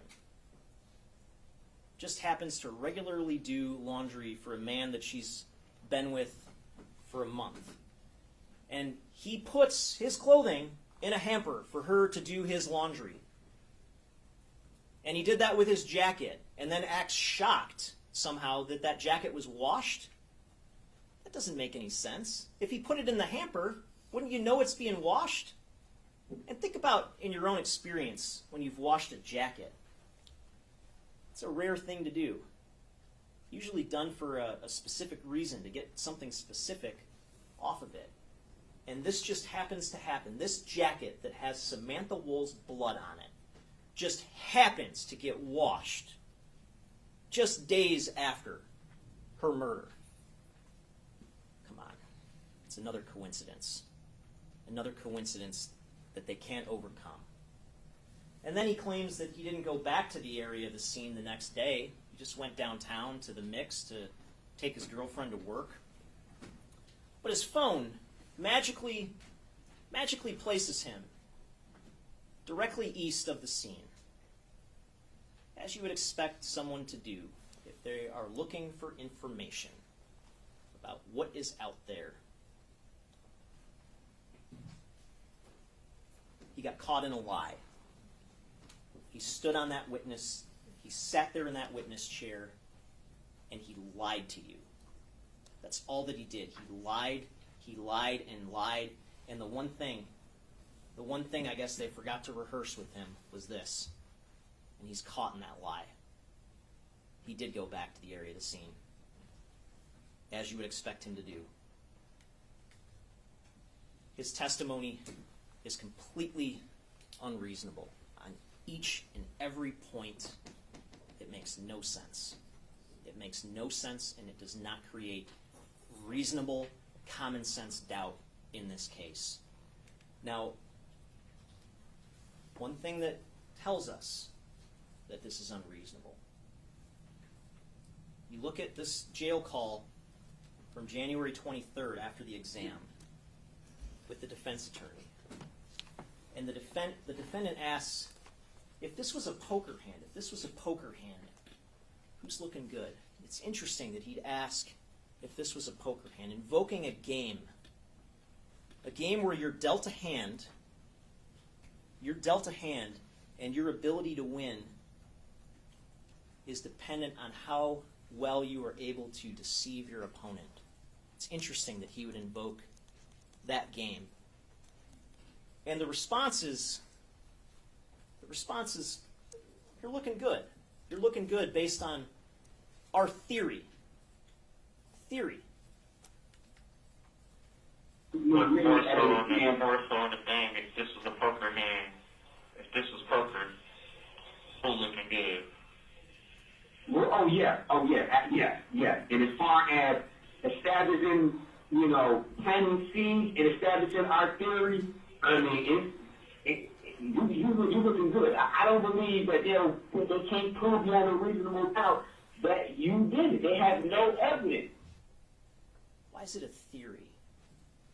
If he knows what really happened, why is it just a theory?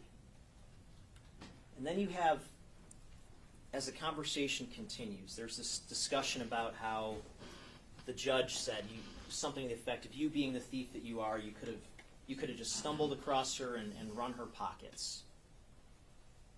Notice how the suggestion isn't you just stumbled upon her for totally innocuous reasons because you're a good Samaritan. But even that gets rejected by the defendant. It's very plausible, it's very possible that, being a quote-unquote thief you are, came across a body. He still had to defame a nigga. Still had to. Why would you say, Barry, that I had to check her pocket? Like, bro, I'm not in no dirty nigga, bro. I'm not doing no weird. And then again, right after that, there's this discussion. It's possible that our theory, she died earlier, got up, stumbled outside, and you, just like the other witness, came across her body and touched her. Our theory that she died earlier, got up, stumbled outside, and you, just like the other witness, came across her body and touched her. Why is it just a theory, if that's what happened? Why is it just a theory? And then he wants you to believe that he actually, after leaving that second interrogation room on December 10th, after his lies didn't work, and he was going down to the Detroit Detention Center to get booked, he wants you to believe that he actually changed his story then and told that arresting officer, Officer Osman, that, well, actually, this is what happened. I just touched her body. Yet conveniently, that isn't on body-worn camera footage. Yet conveniently, the officer barely recalls that conversation, which you think would be the most important part of that arrest if that actually happened. But even if he did say that, does that change anything? Does that change anything for him to do what he's been doing throughout this entire case? He says a lie that doesn't work, and then he just changes his story. And that's all that the defense is in this case. Don't believe him. Don't believe what he said, these 20, 30, 40 lies that he told during his interrogation. Don't worry about those, but believe him now. You cannot believe him. You cannot believe him.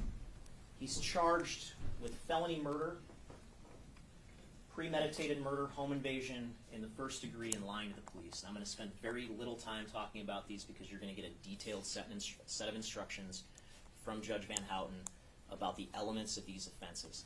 The thing I just want to touch on for felony murder, okay, and this is the primary charge in this case, felony murder. This is a charge where someone commits a murder in the course of committing or attempting to commit another felony, attempt being the key word. And there are two possible, what are called predicate crimes here. One is larceny, and specifically attempted larceny, again, because we can't prove that he took anything from her home. But we can prove that he attempted to, based on all the circumstantial evidence. And the other is home invasion in the first degree, which is assaulting Samantha Woll inside of her home after entering that home without permission. Either one of those is sufficient to meet the predicate felony requirement for felony murder. You don't have to find both of them, you just have to find one of them. And again, attempt is the operative word here. We don't have to prove that the felony or the larceny was completed. An attempt is enough. For premeditated murder, this is a alternative count. I'm not asking you to convict him of both. There's no reason to convict him of both counts 1 and 2. This is an alternate theory, okay? And the theory is not that he came inside that house with a premeditated intent to kill her. The circumstantial evidence doesn't suggest that. The circumstantial evidence suggests that this was a crime of opportunity, but that once he got in that house, once whatever happened, he made the decision to take that knife out and to stab her with it. And premeditation can happen. It can happen in a matter of seconds. It can happen instantaneously, and you'll see that in the instructions that you get. It's up to you to determine how much time it takes for someone to premeditate.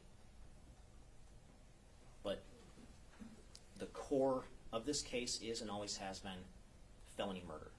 I'm asking you to convict him on count 1. You're also going to have an option to convict him of second-degree murder. If you find that some of the elements are missing, which you should not here, you can convict him of the lesser-included second-degree murder, and you'll get the instruction on that. Again, home invasion count 3, that's based on the idea that he did not have permission to enter the home, and he entered that home, Samantha Woll was there, and he assaulted her inside that home. That satisfies the elements of home invasion, and then lying to the police is based on him being told about the property crimes that he was being under investigation for, and lying about those property crimes. I'm going to sit down now. I'm going to have an opportunity to address you again once the defense has completed its closing argument. I thank you again for your service in this case. I thank you for listening to me. Thank you for hearing me out. I just ask that you keep hold of that common sense. Keep hold of that common sense that's been guiding you throughout this case and will hopefully continue to guide you throughout your deliberations. Thank you. Thank you. Do the jurors need a quick restroom break before we go into defense? Okay, we're going to take a 10-minute recess till 5, and then we'll have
covering the topics that'll have Southeast Michigan talking.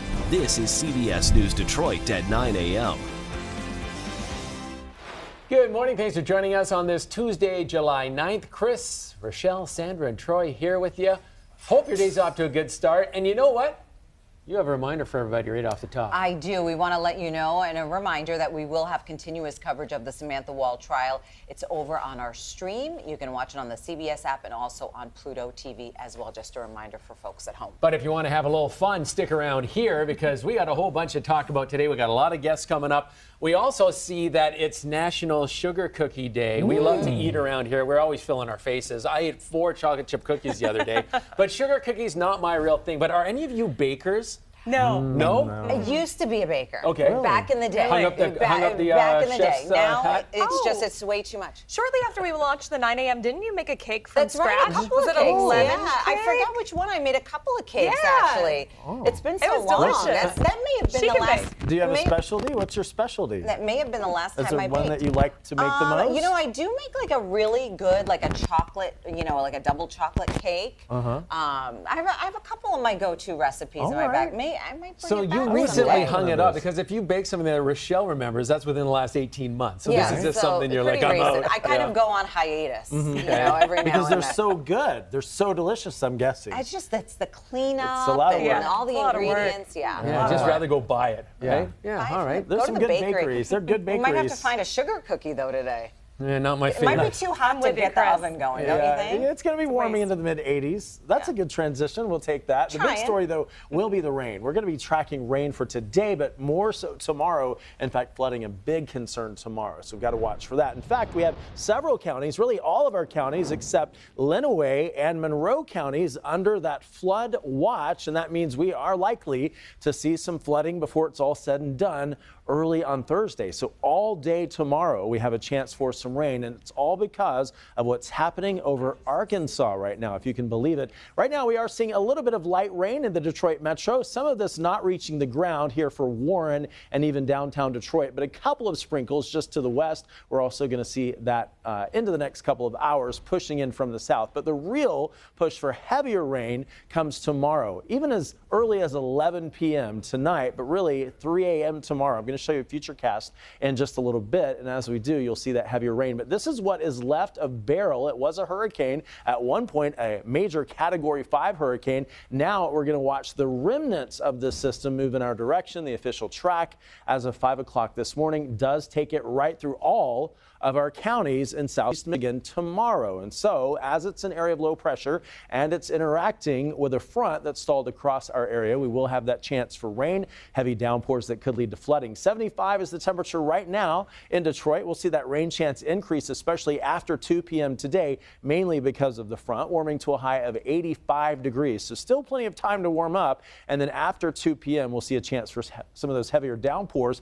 And then tomorrow, look at 3 a.m., we start to see some heavy rain pushing in for most of the state, and it's ongoing throughout the day tomorrow. And that's why we do think flooding will be a concern even through early on Thursday.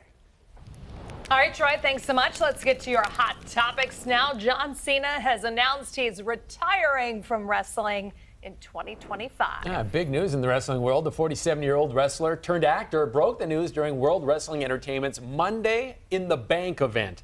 His announcement was met with boos from some in the audience. Yeah, and Cena said he is planning to do between 30 and 40 dates through next year to wrap up his century-long wrestling career. The 16-time WWE World Champ is tied with legendary wrestler Ric Flair for the record number of championships. In his retirement announcement, Cena thanked viewers for, quote, letting me play in the house that you built for so many years. I mean, approaching 50, that's got to be taking its toll on your body. So that's kind of understandable that he's packing it in. Also, his acting career has been burgeoning the last few years. He's in some funny movies. He's not a bad actor in the right role, like in the quirky comedy. I saw one like Vacation Friends. He was hilarious in it because it doesn't really take, the best actor to be in it, right? And he has all that experience doing all that wrestling stuff. So I think that helps to do some comedy too. And maybe he's going to make more money doing that. Yeah, I feel like at this point he's known just as much for acting, if not more for acting, than the wrestling component. But yeah, I think you're right on that one. Yeah, his acting career kind of came out of nowhere. Yeah, it did. All right, well, speaking of acting, Barbie actress Margot Robbie expecting her first child with her director husband. He is Tom Ackerley. Multiple sources confirm the news to People magazine. Robbie and Ackerley, both 34, first met in 2013. The two later married during a private ceremony in Australia in 2016. Representatives for the two stars did not respond to a request for comment. Well, this all comes, of course, off the uber success of her most recent film, Barbie, which earned $1.4 billion worldwide. She has just had a prenup. Yeah. She's had like just a banner year, a year plus, right? So this was big news yesterday, and a lot of folks super happy for them. 34, sneaky young. I thought she was older than that. I thought so too. I remember her first kind of getting prominence in Wolf of Wall Street, which was like 2013, so 11 years ago. Like, it's amazing how I always forget how young actors start in Hollywood, right? Yeah. They're just always like babies and been around for like 15, 18 years, and you're 34. So if she's 34 and it said she and her husband met in 2013. So goodness, she was like 23. 23, yeah. Just a mere pup. I know. Baby. Wish them well. This is breaking Hollywood records. Yeah. Well, good for them. Walmart must face a class action lawsuit over allegations it engaged in deceptive pricing in its stores.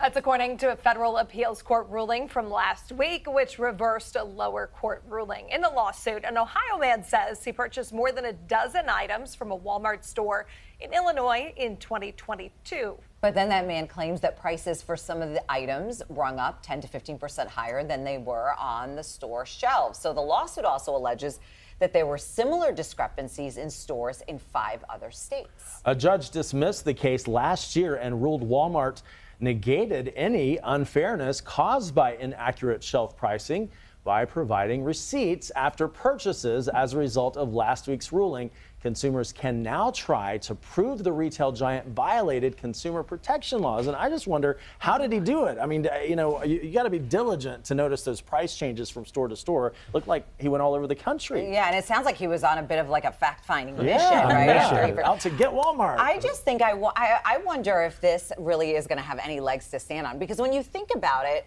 prices are different no matter where you go, right? Depending on where, if it's on the store shelf, if you're buying it online, if you're doing home delivery. So I feel like this could open up a whole can of worms. I feel like it's extremely hard to believe that some corporate, boardroom, they're like, let's say it's $3.15, but when they get to the register, it'll be $3.22. Right. I feel like this is maybe just a store manager or like a stock person who dropped the ball, forgot to switch out the little 2-by-1 price tag. I think, I often find, especially on sale items in stores, like larger stores like Walmart, Targets, even Kroger sometimes, when things are marked down on sale and you go to the actual register, they're not actually on sale price. And how often do you catch it? I always catch it most of the time, but the thing is, once I'm at the till, I'm like, whatever. That's right. It's You're like 50 already there. cents. Yeah. I never noticed. I wouldn't notice. That's the problem. Well, you don't even shop. And not much, but there are a lot of people who don't pay a lot of attention. If you're busy, you've got kids, you got stuff going on, you're not looking at that. And if your kids are trying to do the self-checkout, you're like, I got to get out of the store. Let's get out of here. Right? Yeah, exactly. Well, lots to come up here at 9. Kiki Lane plays a struggling singer, songwriter who develops a creative and romantic relationship with a former guitarist. We'll have a look at Dandelion when we return. And to our viewers in Pontiac, we are on your block around the clock, looking to tell the stories that impact you. Stick with us. We're coming right back.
watching CBS News Detroit.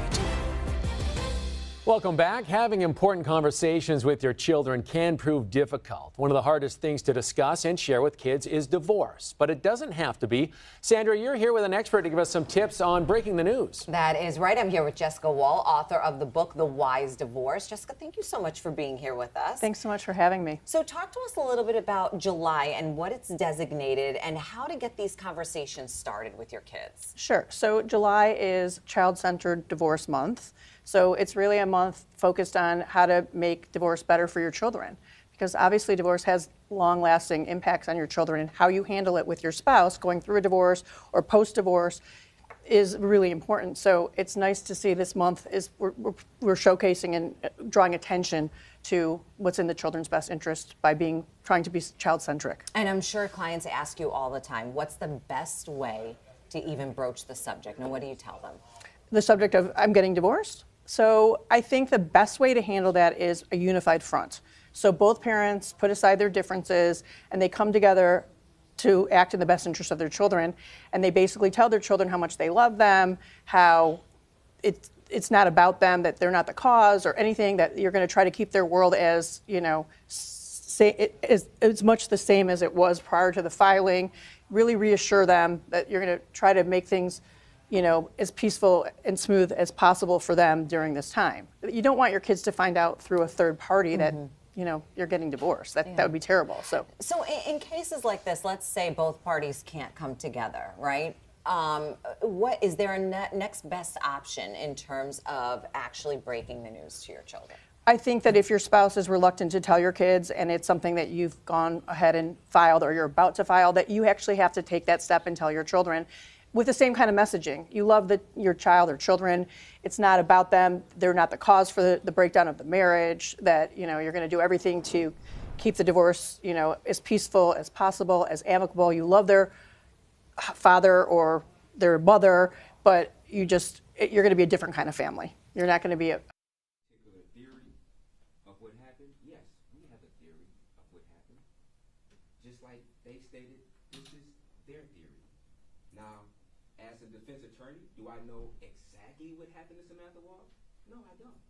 If I did, I would be sitting in that chair testifying during this trial saying, in fact, I saw exactly what happened to Samantha Woll, and this is what happened, A, B, and C. But unfortunately, I don't know exactly what happened. I can look at the evidence.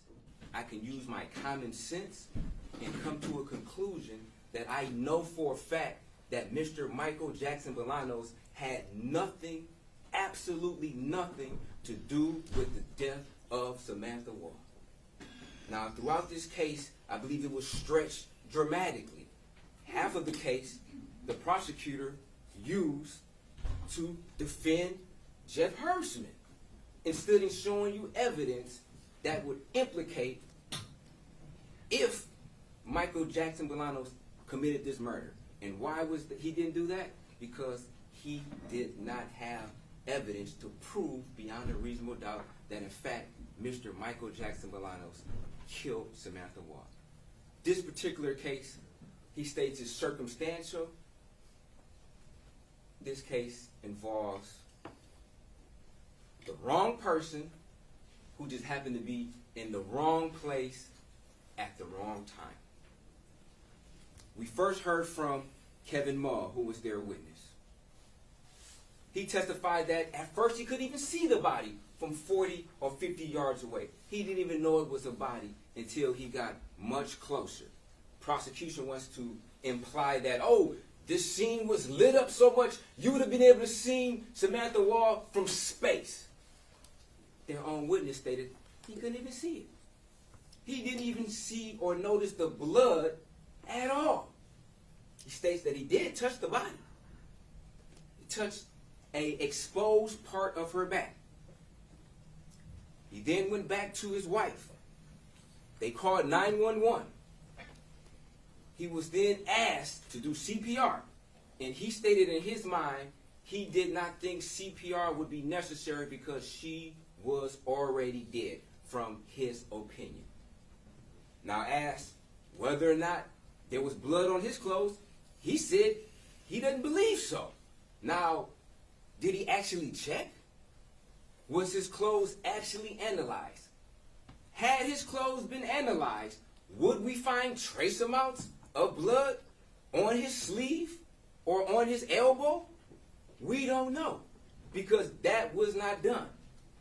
We asked Detective Sanchez about whether or not blood or clothing is analyzed from an individual, and he stated there was no reason, if a responding person or caller of 911 touches the body, there's no reason to believe that there should be blood or analyze this particular clothing. But what do we have? We have a contradiction. Officer Dowd testified that in his report, he stated that nobody touched the body. And he spoke to Kevin Moore. Now, I'm not saying that Kevin Moore is a liar, but you have two inconsistent statements about whether or not somebody touched the body, which Detective Sanchez said would be grounds in order to analyze that clothing to see if there was blood on that particular clothing. If you have two inconsistent statements, one from a responding individual and two from a responding officer who stated that nobody touched the body. He also stated that Samantha's door was open. We saw a picture of the body cam showing that Samantha's door was open, wide open. I don't contest that. In fact, her door had to be open. How would she get outside? She can't walk through doors. She had to open the door at least a little bit in order to go outside. He also stated that her arms were to her chest and that he himself was trained in CPR, and based upon his experience, he opined that if somebody were to try to check her pulse, it is very possible that in fact their arm could make contact with her body. She was laying there. Her blood was on her clothes, saturated. Blood on her hair. It is very possible if an individual is going to check her pulse on her neck, that their sleeve would make contact with her hair. Their sleeve could make contact with the back of her clothing and transfer blood from her to their garment. Officer Q, he testified and tried to convince himself, tried to convince us that in fact he arrived to the scene at 6:38, even though his body cam shows him at 6:49 and 53 seconds inside of his car. Now, one may say this is inconsequential on exactly what time he got there, but I suggest that this was a pattern. This was a pattern of law enforcement officers either making false statements about what they did in part of the investigation or not doing in a thorough investigation. Now, I walked Officer Q to this particular point and asked him, Officer Q, you see your body cam. It states 6:49, roughly 6:50, you're still in the car, correct? He said, correct. There's no reason to believe that your body cam was not calibrated for the correct time, correct? Correct. And then I say, Officer Q, you got to the scene at 6:50, right? He said, no, got there at 6:38. In fact, and despite the evidence that's presented in front of him, he denies he got there at 6:50, a pattern. We next heard from Detective Zoo, who indicated that in his opinion there was evidence of a struggle, which the prosecutor fails to show you this particular clip, of a fruit bowl knocked over in the kitchen, fruit on the floor, that would suggest that this particular altercation originated in the kitchen. Now, how could it originate in the kitchen if she's laying asleep on the couch? At some point in time, she would have to get up from the couch, if she was sitting on the couch, go to the kitchen, and that's when the struggle started. he also tried to convince himself and us that, in fact, he tampered with evidence. He convinced himself that he removed her credit cards from her wallet and transferred them to a whole different area of this particular apartment and put them on the table. When I asked him, does that make sense for you to do that? He said, no, it doesn't make sense. And it had to be back and forth before he finally realized or came to the conclusion and admitted that, in fact, okay, maybe I did not do that. We have her purse, we have her car keys in plain view when you walk into the apartment. Soon as you walk into the apartment. Had this been a larceny, an attempted robbery, that's the first thing somebody's going to notice is the keys and the purse. Now, they want to insinuate that Mr. Jackson-Bolanos, in fact, did this. We know he was hitting cars. We know he has a history of cars. Now, if he wanted to steal her car, her key is right there. This has a panic button on the key. So if individual didn't know what her car was, they would be able to hit the alarm on there or the unlock button of this particular remote and get a signal from the car, in fact, what car that this particular key is associated with. Laptops, credit cards, money, nothing's taken. Forensic tech Carrington Sheridan. Now, she testified that this is possible suspected blood. Do we know for sure what it is? No, we don't, because we have no pictures at all of the basement floor. And we know that the forensic techs, they weren't just on their own direction of what they did. They were being directed by the officers in charge at the particular scene of what pictures to take, what evidence to collect. Now, why wasn't this particular sink photographed? Why wasn't the floor photographed? I don't know. I would suggest that this was a lack of being thorough in their investigation. There was evidence of blood going down the steps, but then we have no pictures. We have no pictures next to the steps leading there. How do we know if there are other blood spots on the floor? We just have to assume that they're not, just because of the tremendous amount of blood that was associated upstairs? Do we know that? Detective Zhao also indicated that there was evidence of a disturbance of drawers on the very top floor to insinuate that possibly somebody went upstairs. Do we know that? I don't know. Forensic tech Carrington Sheridan also testified that the blood outside appeared to be wet. The blood inside appeared to be somewhat dry. What would that, to a person with common sense, indicate? That the blood outside was transferred at a later time than the blood that was inside. We know that the blood inside was classified by Jody Johnson as being a pool of blood. A pool of blood is a copious amount of blood that it's accumulated in one particular place over a particular time. And this blood had an opportunity to dry by the time the forensic techs arrived to the scene, because this particular blood that was inside was transferred at a much earlier time than the blood outside. She also stated that there was a suspected struggle in the living room. Why do we think that? Joni Johnson also stated that. We have the pillow that's on top of the blood. That means that the blood was accumulated on the floor prior to the pillow being knocked on top of the blood, which would suspect that there was some type of struggle to knock that pillow off and for it to land on top of the blood.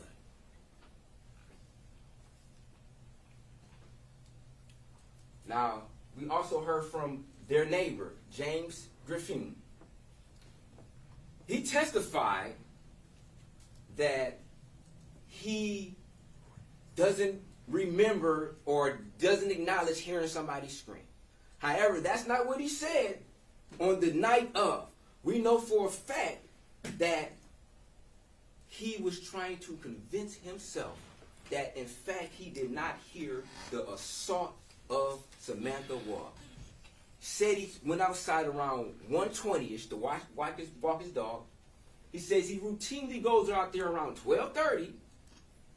This particular night was an hour later. He heard a very distinction of a woman originally screaming, saying, don't hit me no more. Don't stab me.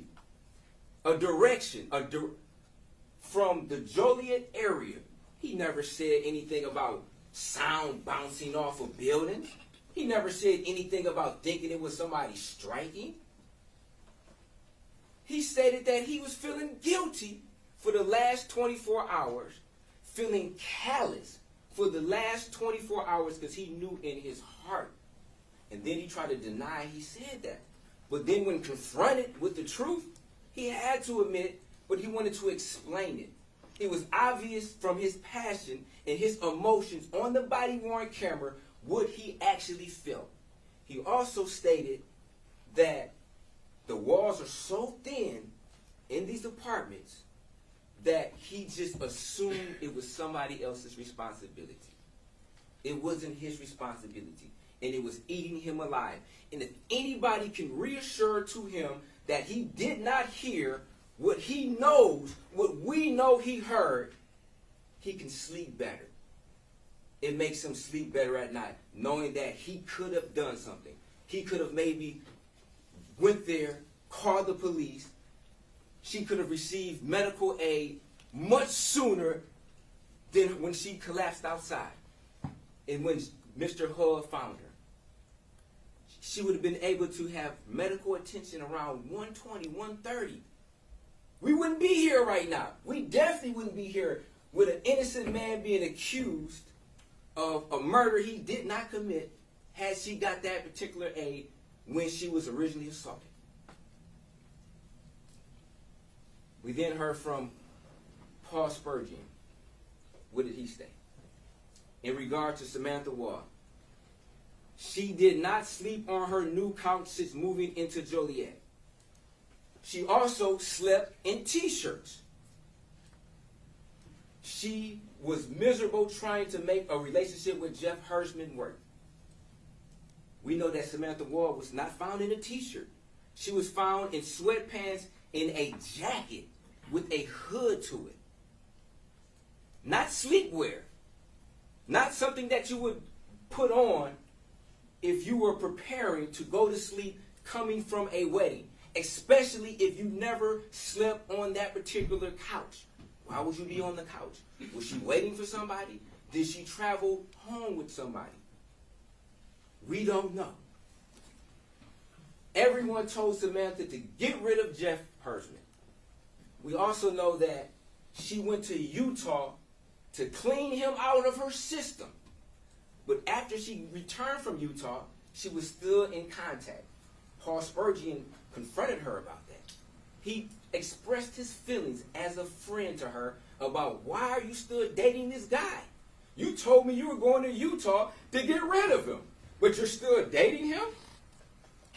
We know that Samantha Woll was also self-conscious about things. So she didn't want the criticism. She wouldn't keep telling Paul that, in fact, she was still involved with Jeff Hersman after he confronted her about it. We saw that type of behavior in regards to Bob Becker, Robert Becker. He testified that she never told her parents that she was sexually active with him because he was not Jewish. And the type of criticism that she would receive from her parents for dating somebody and having a sexual relationship, even though they had sexual chemistry, because he's not Jewish. She was also self-conscious about a lack of employment at that particular time. She also uses heart emojis with everyone, well, almost everyone. He stated that she sent a heart emoji at 1 o'clock to a David Wilkinson. Also, Aaron Pergament was out of her league he would want a relationship. He called her all of the time. Stated that he was, quote unquote, in sales. Was very aggressive with his communication with her on the frequency on which he called. Paul Spurgeon said it could have been due to just the nature of his employment. We don't know. Now, Jeff Hersman, the individual which the prosecutor put his defense hat on in order to try to convince us that Jeff Hersman is innocent. He wouldn't harm a soul. What do we know about Jeff Hersman? He admitted to being a pragmatist, meaning that he operates in a very methodical and analytical way. He also stated, contrary to what the prosecutor said, he stated himself, he had motive. He had opportunity. And he was trying to outsmart individuals, a.k.a. i.e. the police. The motive. Samantha Woll broke up with him. He was upset about that. And not only did she break up with him, she rejected him multiple times. He stepped out of his comfort zone, out of his bubble, to change certain character traits that he exhibited. He analyzed himself and said, hey, I have these particular flaws in me. I'm going to correct those flaws in an attempt to win Samantha Woll's heart over. What did she do? She rejected him. How would that make him feel? Not happy. Certainly not happy. Especially when he finds out that she's dating multiple individuals and in his mind feels that he's smarter than them. They don't compare to him. Aaron Pergamon doesn't compare to Jeff Hersman. We saw Aaron Pergamon. We saw Jeff Hersman. Aaron Pergamon is, between me and you, he is out of her league. He's much older. He's friends with her parents. Now, how would that make him feel? He doesn't receive emojis. Paul Spurgeon said everybody gets these heart emojis, except Jeff Hersman. He said he doesn't get them. How would that make you feel? Your girlfriend sending heart emojis to everybody else except you? Even despite your attempts to win her heart over? The opportunity. Absolutely he had the opportunity. Because he was trying to outsmart individuals. He leaves his phone at home. He can walk there. He's an avid walker and runner. He's an avid bicyclist. Now, why didn't the detectives know anything about this prior to me asking these questions on cross-examination? Their lack of doing a thorough investigation, even though they want to give this impression that they left no stone unturned. But I surmise to say that there are a lot of stones that were left unturned, not even looked at, such as any stones that have been in the fire pit. I don't think they knew anything about this fire pit until I asked about this fire pit. Then all of a sudden, yeah, we knew about this fire pit, but we don't know whether or not there's any remains of clothing in this fire pit, any use of accelerants in this fire pit, any acknowledgement that this fire pit exists,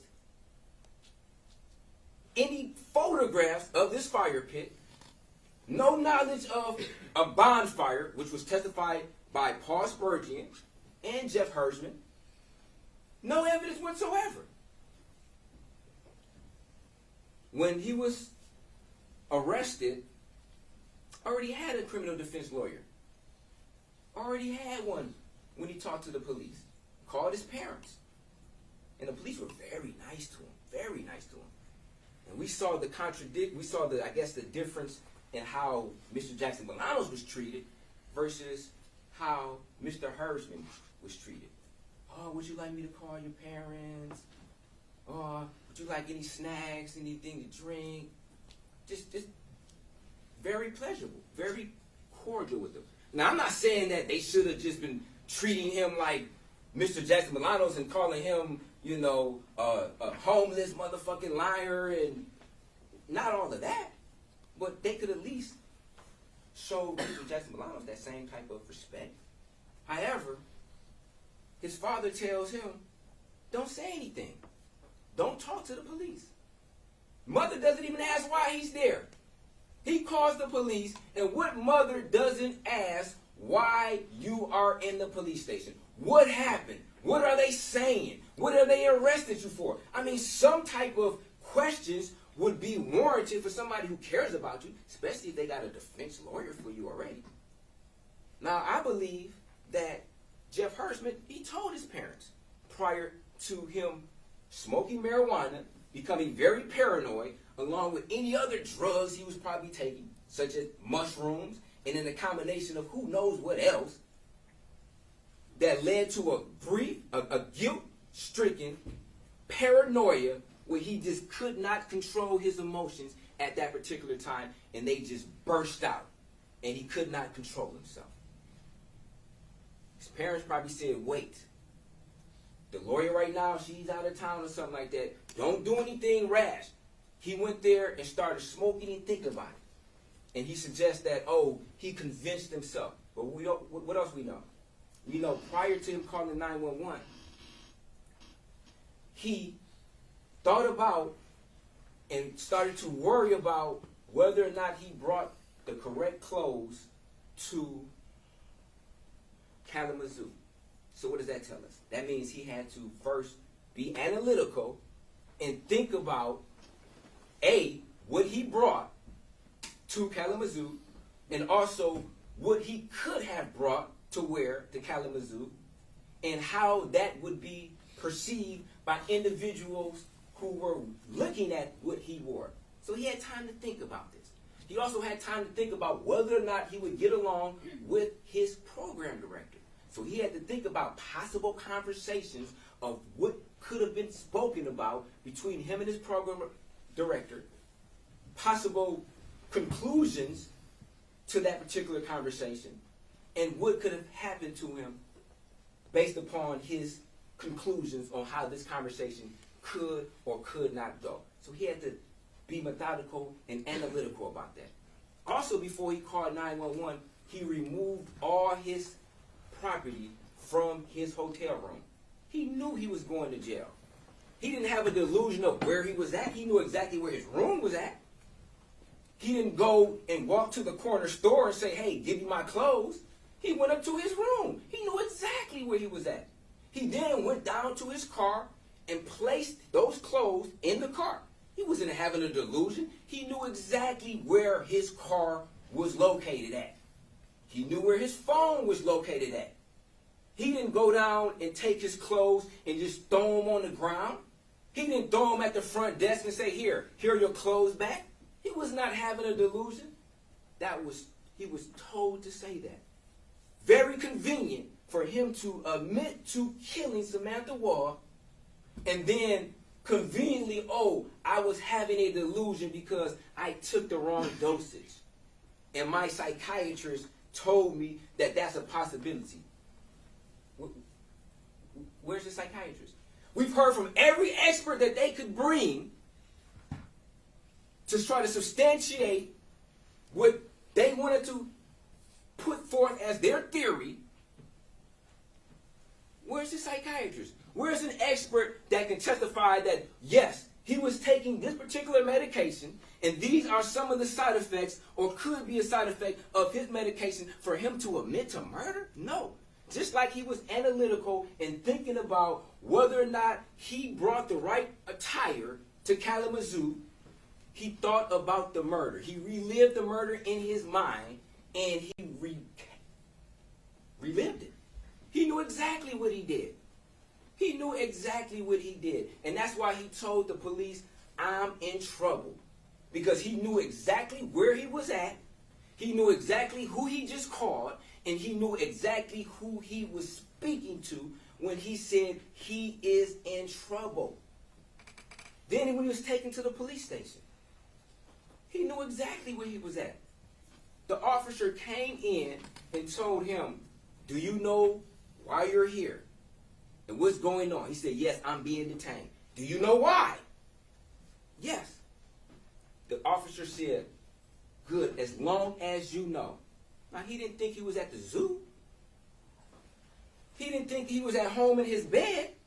He wasn't having a delusion on where he was at. He knew exactly where he was at and why he was there based upon his statements to the police. He was worried about his job. He was in that delusion. He knew he had a job. He knew he had a job that he could lose and probably would lose based upon what he just admitted to the police. Now, the police, they didn't badger him. They didn't ask any additional questions. So we have no more follow-up. We don't have an interrogation. He wasn't interrogated. He said he wanted to talk to his lawyer, even though he didn't know who his lawyer was, so that the police didn't ask him any more questions. Even though he said, quote unquote, I'm trying to be helpful. You're trying to be helpful. Why don't we have a subsequent interview after you being arrested? Because his lawyer swooped in, and his lawyer said, don't say anything. He had a delusion, and they bought it. You had a delusion to make you say you did something that you know, that quote unquote, that you know you didn't do? When has that ever happened? He said it never happened before. He's never convinced himself that he allegedly did something that didn't happen. No, absolutely not. He knew exactly what happened. And he knew he was going to lose his job. And he told his parents to say that he was not in jail, but that he was having a mental breakdown. Lied to them. Even though he was trying to be helpful.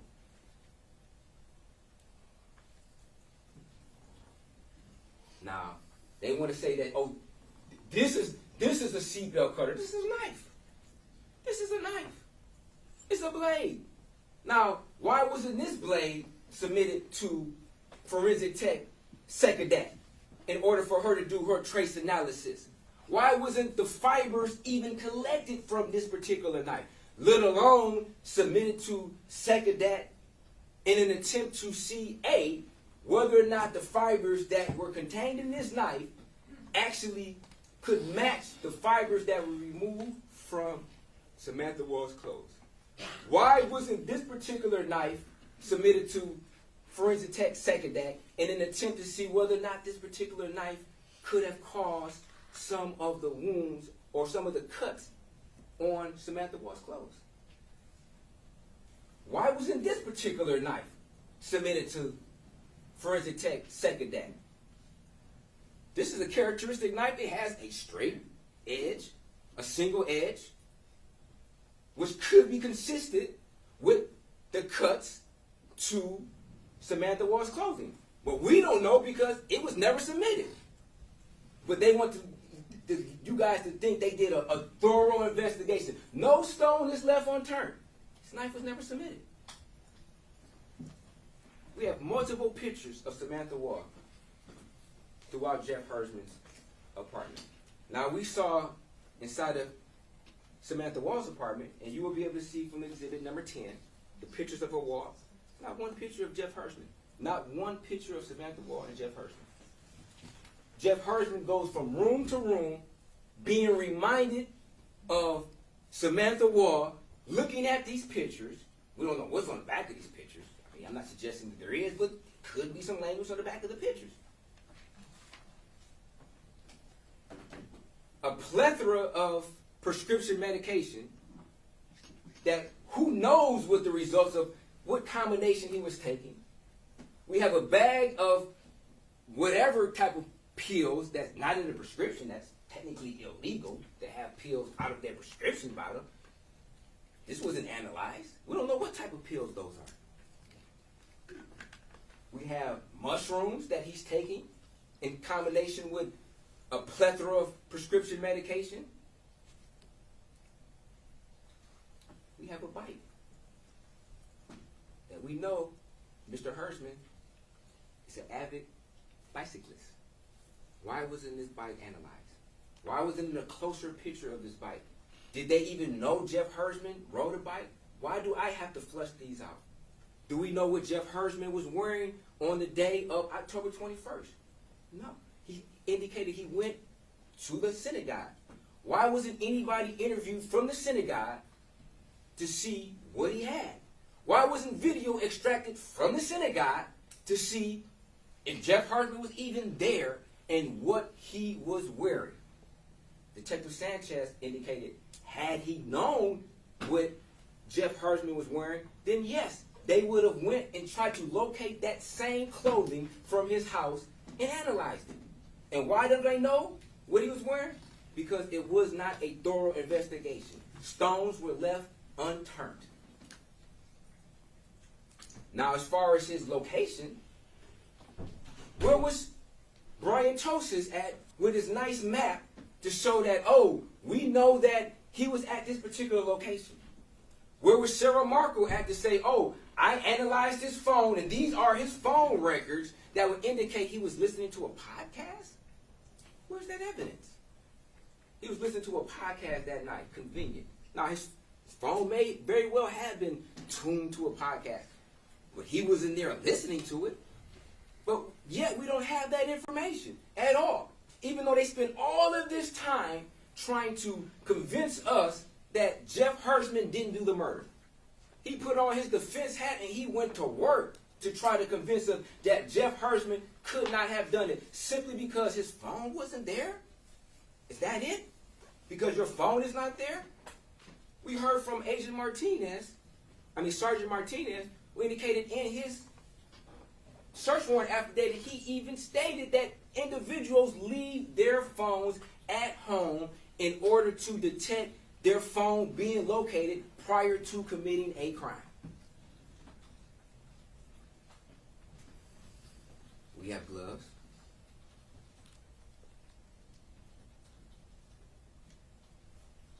They try to make fun of the fact that Mr. Jackson-Bolanos said he had a seatbelt cutter, but they didn't make any mention. They didn't ask any questions about Jeff Hersman's seatbelt cutter, alleged seatbelt cutter. I don't know if during their preparation, the prosecutor, his attorney, and him, during their preparation, maybe that was not brought up.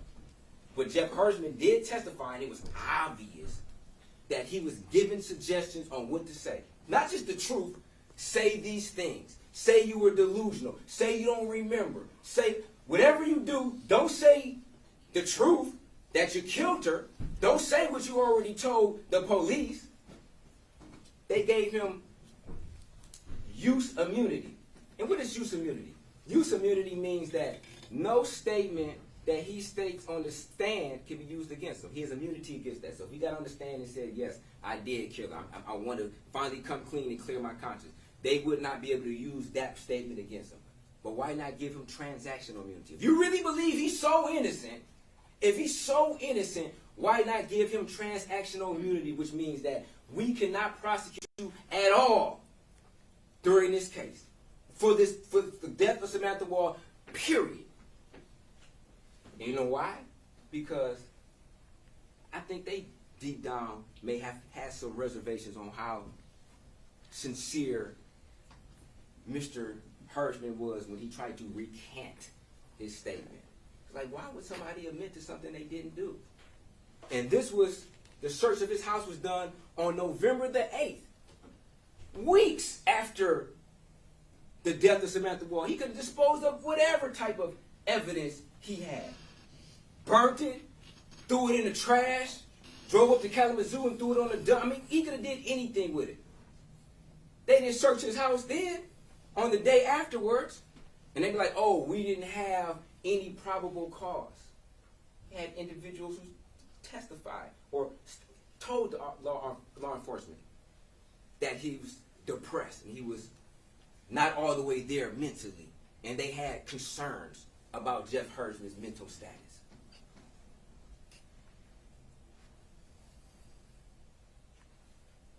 Police officer Allison Baker stated, Jeff Hersman said, I killed her.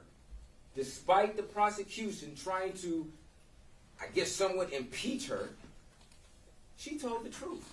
Now, I can't say the same for all of their witnesses, or even most of their witnesses, but she was honest and she told the truth despite. She didn't have to look at the prosecutor for approval and see if he was shaking his head like, yeah, say this, or shaking their head. We saw that. We saw the prosecution shaking their head throughout this particular trial, where witnesses are testifying. trying to signal to the witnesses on how to testify. Similarly, when Jeff Hersman was testifying, kept looking to the prosecutor, kept looking to his attorney in the back row, looking for approval on what to say, not just answering the questions. And then when confronted, what did he say? You got me. No, I'm not trying to get you. I'm trying to get the truth. We're trying to get to the truth. My job is not to get you. That's the police's job, to investigate who did this and come to a conclusion. And if the evidence shows, which I believe it does, you had some type of involvement with it, then they arrest you, and then they charge you, and then you go to court and fight for your rights.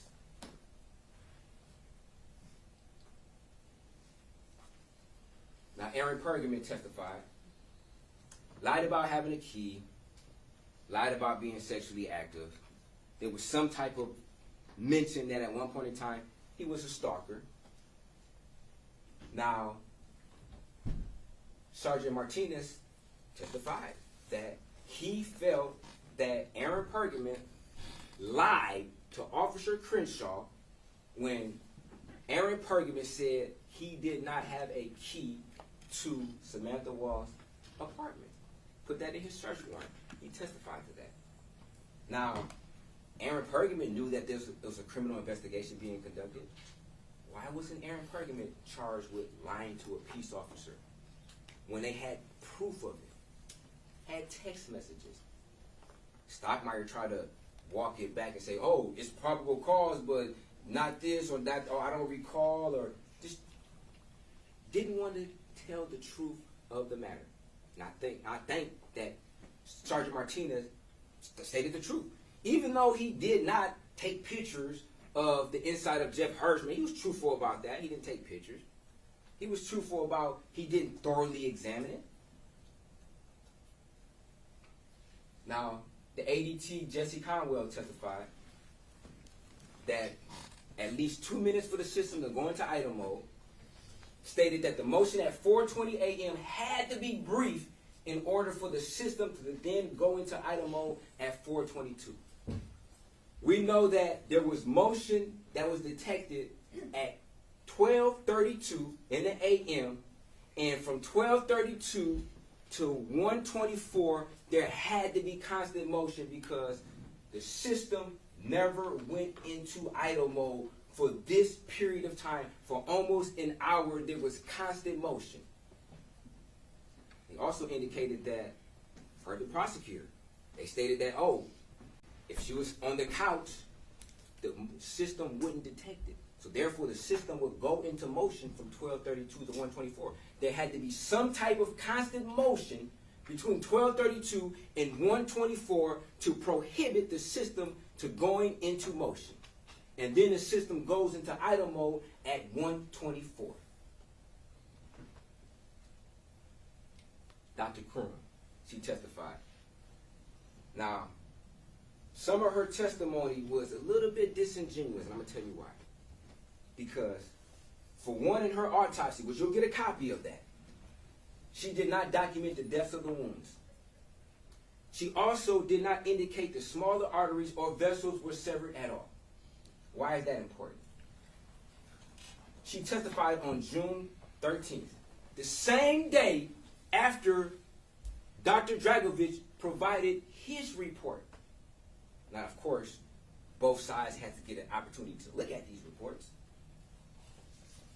The prosecution then looks at this report, sees the deficiencies in her autopsy, and tries to rehabilitate her on the stand by asking poignant questions, which Dr. Dragovich points out in his report about what she didn't do. So he then asks her the depths of the wounds on the stand, and she just makes up these numbers. She just makes up these numbers. They weren't documented, they weren't measured, but in an attempt to show or try to prove and mislead you guys that she did a thorough investigation or a thorough autopsy, she just says these numbers. She also has nowhere in the autopsy report that's any indication that there was any arteries or vessels that were severed at all. That was also in the report. That question was asked, trying to rehabilitate her. No defensive wounds. Also stated that these bruises could have came from punches.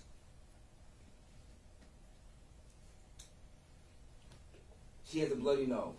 Why does she have a bloody nose? Why is there blood in her nose? Did she get hit in the nose? According to the autopsy, we don't know because it was not thorough.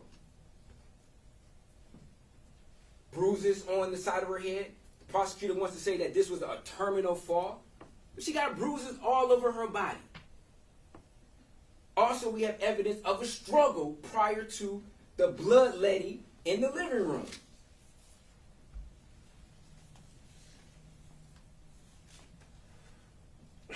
How do you get bruises on the inside of your arm? Is that conducive with somebody trying to grab your arm? To try to control your arm? Is it?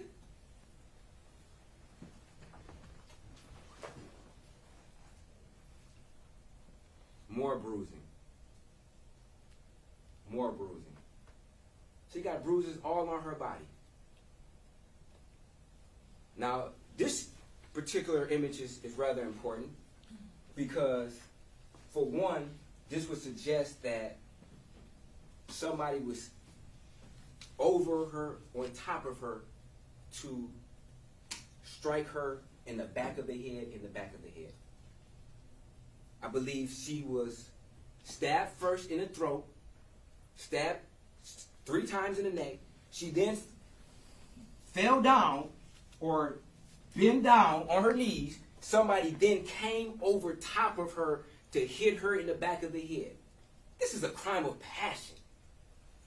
She wasn't a threat at that particular time. Somebody had the distinct intent to murder her, to stab her in the back of the head, to stab her in the back of the neck. Dr. Dragovich indicated that these wounds would indicate that there could be a loss of consciousness and then a later possible regaining of that consciousness. He stated that she had an incomplete autopsy. Autopsy report did not make any mention of whatsoever that there was a severance of any major blood levels could mean that that person could survive for hours. There was no indication of what was the final thing that killed her at what particular or when that could have happened. Based upon his reading of the autopsy, he could say that it's very possible that she could have been stabbed, assaulted much earlier, lost consciousness in the hallway, in the pool of blood, and then regained consciousness some time later, triggered the motion, and then went outside. No wounds that were indicated as far as their deaths. Stab wound to the back of the head possibly resulted in a loss of consciousness. Failed to document whether or not there was any compromise to the respiratory system with an analysis of the lung tissue sampling, but did note that there was hemoaspiration. But also noted that the respiratory system was unremarkable, which means normal. That's a contradiction. Like, which one is it?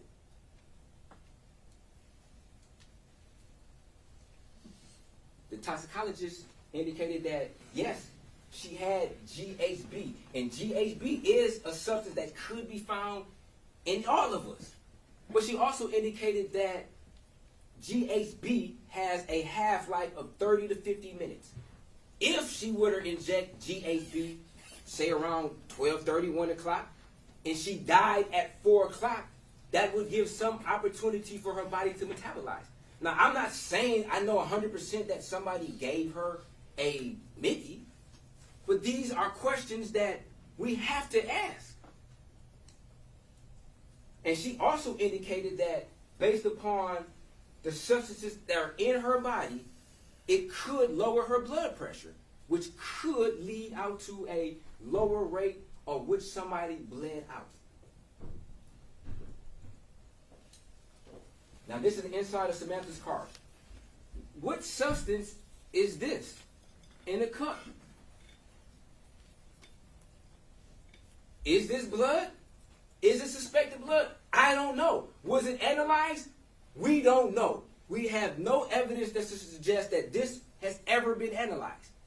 Now, Detective Sanchez indicated that if it was, he would have known about it, but he didn't even know what forensic tech even did the analysis at all. And then the prosecution wants to suggest that us as the defense, we could have had this car processed with our own experts. We could have, like it's our job. We have to process the scene. We have to send people to the scene to process her car and her apartment to see whether or not this is suspected blood. No, this is their job. Why wasn't this particular substance analyzed to see what it was? Is that GHB? I don't know. It's something inside of a cup inside of the car. We have other cups. Did she have a rider in the car? Was somebody else in the car? We don't know. Was these cups analyzed for any traces of DNA inside of the cup? We do not know. We have no pictures whatsoever of outside of the car.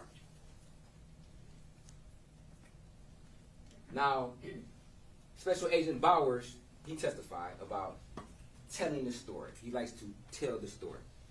But in order to tell the story, you must go from its original nature of the story. The original nature of the story was her purse, her keys, plain view when you walk inside the house. The edited story is the purse is then moved to the kitchen table. So when he gets there, he's looking at a totally different story than the original story. The original story was this purse was in this particular location. Nothing was taken. Obviously, things are of value in plain view. Laptops, wallets, car keys, credit cards, money. If this was a robbery, this would have not been in this picture. It would have been taken.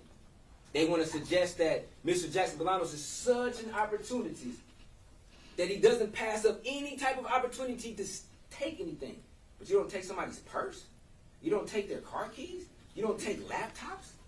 You don't take money. You don't take credit cards. You take these things if this is a robbery. So the story that this is telling me is this is not a robbery. Whoever came to do this, Samantha Woll, had no intention whatsoever to rob her. They didn't come to rob her. They came to kill her. Drawers unransacked. If somebody's coming to your house to do an armed robbery, they are ransacking that place. There's nothing that's not going to be left. That table will be empty. Those drawers will be pulled inside out. The TV would be gone. There would be some type of documentation or some type of evidence that would suggest that somebody was ransacking this place, and it's none. The only type of things that it suggests is that it was some type of struggle. That's the only evidence that shows things being knocked around. They suggest there was a struggle, not somebody trying to ransack the place, snoop through the place, see what they can find to steal. Detective Marco. She stated that our phones show us everything. Cellbrite gives us the information on what's in your phone. We have Mr. Jackson-Bolanos' phone on the left. What do we notice that's similar to Samantha Woll's phone? Mr. Jackson-Bolanos has his location services enabled. Find My iPhone enabled. And for those who don't know or have an iPhone, in order to find your iPhone, you must have your location enabled. And that's a feature. If you lose your iPhone, it will give you on the map where your phone was last located. As far as a GPS coordinate in a dot. Not a time-advanced phone record, which is not as thorough as a GPS location. We have Samantha Woll's GPS location. And why do we have Samantha Woll's GPS location? Because her phone location services were enabled. Her Find My iPhone was enabled. Why don't we have Mr. Jackson-Bolanos? They both had an iPhone. They both had their location enabled. Why don't we have any GPS for Mr. Jackson-Bolanos at all? We just have time-advanced records that place them in the location. But we can place hers exactly where her phone was at. Even though nobody took the time to input these particular coordinates and give it to you on the map, because they love their maps. They had multiple maps through the course of this particular trial. Why wouldn't they map this? This is a different variable. Now, prosecutor wants to suggest that, oh, the phone could be in the same place and not moving and have a different location.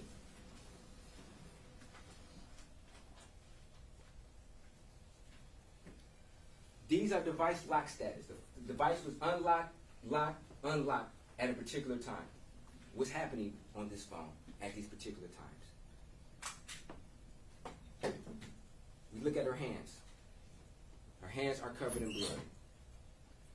If she got attacked at 1:24 or around that particular time, and she had blood on her hands, she would not be able to operate her phone efficiently. This looks like it's blood stains on the screen. What are those stains on the front of the screen?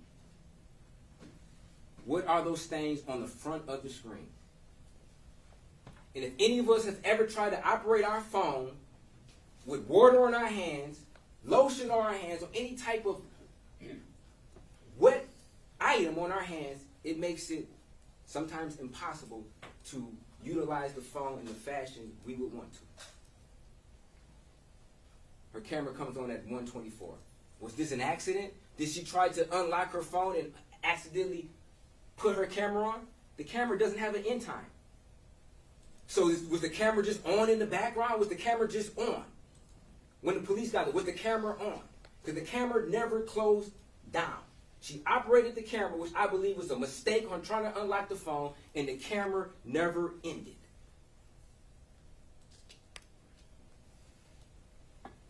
Now, Detective Marco also testified to that she searched Aaron Pergamon's and Jeff Hersman's phone. And in her opinion, there was nothing incriminating. Then when I asked her about Mr. Jackson-Bolanos, whether or not, like, you didn't find anything incriminating on his phone, she was like, oh, well, that is a subjective opinion. I can't give you my, but you gave your subjective opinion when he asked you. This didn't want to be truthful. Just want to steer this particular investigation in this particular trial on what the prosecutor wants, not being honest. She also stated that she remembers looking in the paper around the time that allegedly Jeff Hersman was released from jail. She said she vividly remembers this. And then she was shown a newspaper article and said that refreshed her memory of when it happened. And then tried to suggest that Mr. Jackson-Bolanos had an attempt to do a same-day passport to flee the country?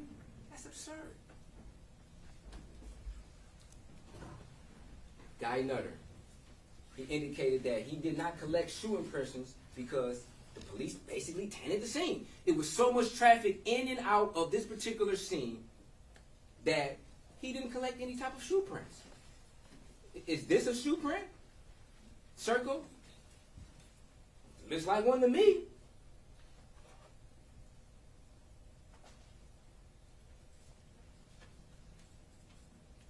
Tony Grocery.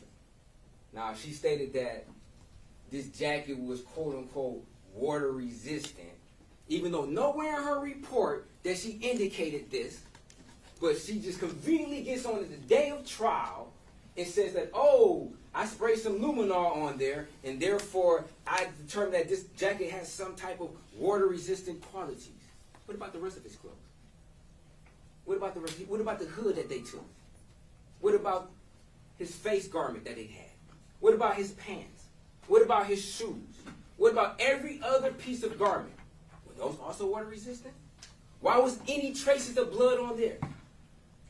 And obviously, this particular garment had to have some type of capability to have and absorb the blood, because they state, even though we can't see it with our naked eye, even though multiple people testified that they couldn't see this blood with the naked eye, but they said the blood was there. So obviously, this particular garment had to have some type of saturation. So it can't be 100% waterproof or resistant. We show markings on it right now. They're able to draw on this particular jacket. Obviously, this jacket had the type of material of which somebody could illustrate some drawings, some markings on there, and some type of absorbing on the sleeve of blood. Then we had Joni Johnson. Now, I believe the blood tells the story in this particular case. We already know that there's evidence of a struggle in the kitchen. This is where it started at, in the kitchen. Samantha Woll was not in the living room where this altercation started. Now, she may have ran to the living room in an attempt to maybe get her phone and being followed and pursued. This is the living room. What does their own experts say? The saturation and transfer stains of the living room rug and pillows indicated a blood-bearing object contacted these items following the bloodshed event. So what does that mean? That means there was a bloodshedding event. Blood left Samantha Woll's body, and then there was a transfer to the rug and pillow after, which would substantiate what forensic technology said, that it's a possible struggle inside of the living room because the blood happened first and then the pillow fell on top of the blood. The drip stains on the living room rug, couch, and footrest indicated a blood source moved through these areas. Pillows and blankets were observed on top of the sum of the blood stains on living room rug, indicating these objects were moved following the start of the bloodletting event. It was a tussle. This was a tussle inside of the living room. Pillows were being moved around, rugs were being moved around, blankets were being moved around after the bloodletting event, i.e. her stabbing, occurred. A trace footwear analysis was performed on a yellow pillow from the living room, trace item 60. The results of that analysis can be found in trace record 26. Where is record 26? There was an analysis of the pillow, of the footprint, that was recorded in a record. Did we hear anything about record 26? Did we hear about anything about an analysis of any type of footprint? We definitely know that Mr. Jackson-Bolanos' shoes were seized and recovered from his house. I can guarantee you his shoes were used in this analysis. They didn't want to tell you that. And had his shoes matched this particular outline on this pillow, they would have had somebody sitting in that seat emitting record 26 as exhibit 125, and they would have published record 26, the findings of this particular shoe contributed to these particular stains on the living room pillows. But we didn't hear that because it did not match their theory. Not about the truth with them. We also heard from Joni Johnson, who indicated the projected pattern on the bathroom door indicated blood was ejected under pressure onto this area, which occurs with some wounds to the neck that include breaches to the circulatory system. So based upon their expert, there was some type of breach to the circulatory system that would have projected blood out. If somebody's stabbing somebody in the neck, blood will be projected onto them. Not just the wall. They want you to believe that, oh, this projection happened after, quote unquote, Mr. Jackson-Bolanos left the apartment when he was down at Greektown. Then she started projecting blood. No. Pressure. Once pressure is penetrated, then that blood immediately comes out. And that blood would have came out and it would have touched and went on whoever committed this particular murder. It would have been on their pants. It would have been on their coat. It would have been on their shoes also. Also, when the person was down being stabbed in the head, their blood would have been projecting onto their shoes. Their blood would have been projecting onto whoever did this, their pants. because their head is down at that time. That's the only way you can stab somebody in the back of the head. That's the only way you can stab somebody in the back of the neck. They have to have their head down, and you're over them, stabbing them in a crime of passion. Meanwhile, blood is projecting onto the person's shoes, pants, and all types of garments.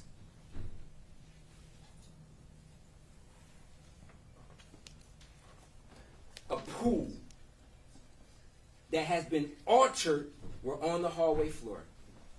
This indicated a blood source was in this area for a time and actively bleeding. They want you to believe that Mr. Jackson-Bolanos went in there, stabbed her 3 times in the side of the neck, 1 time in the front of the neck, 2 times in the back of the head, 1 time in the back of the neck, changing positions, getting over her, changing positions, tussling with her. And then he walks out, and then she walks out right after? She stumbles out right? No, she fell in the hallway. She lost consciousness, and she accumulated a pool of blood in the hallway. Their own experts said that this had to be some time. Now, she didn't know exactly how long. Why didn't he ask her those questions? Why wouldn't he ask her those questions? How long do you think the body, because it does not fit his narrative. It does not fit his narrative. That is a very common sense question to ask somebody when you're looking at this pool of blood. When I first saw the evidence, way before this trial even started, I was able to look, and I'm no expert, but you can look at this hallway and see that somebody had to be laying in this pool of blood for an extended amount of time in order for that blood to be accumulated at that amount. And this altar, what did she say the altering could be? Moving throughout the blood. Somebody laying in the blood and trying to get up. Their legs is moving. They're semi-conscious, a.k.a. what Dr. Dragovich said, could have been regaining consciousness. These are her pants. Her pants are saturated in blood. She never got stabbed in the leg. Why would her pants be saturated in blood? Because she was laying in the pool of blood for an extended amount of time prior to getting up. This is Samantha getting up. This is Samantha. This is the story that the blood is telling us. Samantha is getting up. Transfer stains. Swipes. We asked a very specific question to Joni Johnson, who indicated these could be conducive of somebody who is laying in the hallway using the wall as a brace to get up after being in the hallway for an extended amount of time. That's exactly what happened. She was laying in the hallway for an extended amount of time, maybe a couple hours, maybe an hour and a half, 2 hours. And then she rose up. She gained her consciousness. She used the wall to get up. Got fingerprints on the wall, transfer stains, swipes on the wall, all conducive with somebody trying to get up. More fingerprints. Using the wall to brace herself.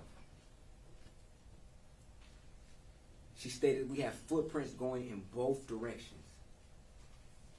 This is important because after she got up from laying in the hallway, she triggered that motion. She got up, walked towards the back. She probably didn't have all her senses with her. She just got stabbed multiple times. She was just unconscious for multiple hours. She lost a great deal of blood, but she was a fighter. Samantha Woll was a fighter. We heard that. Paul Spurgeon testified to that. She's a fighter. She had that fighter spirit. And the last bit of energy, she woke up, tried to maybe look for her phone, could not find her phone at that time, and said that I need to go outside. I need to go outside to try to make it to my neighbor's house.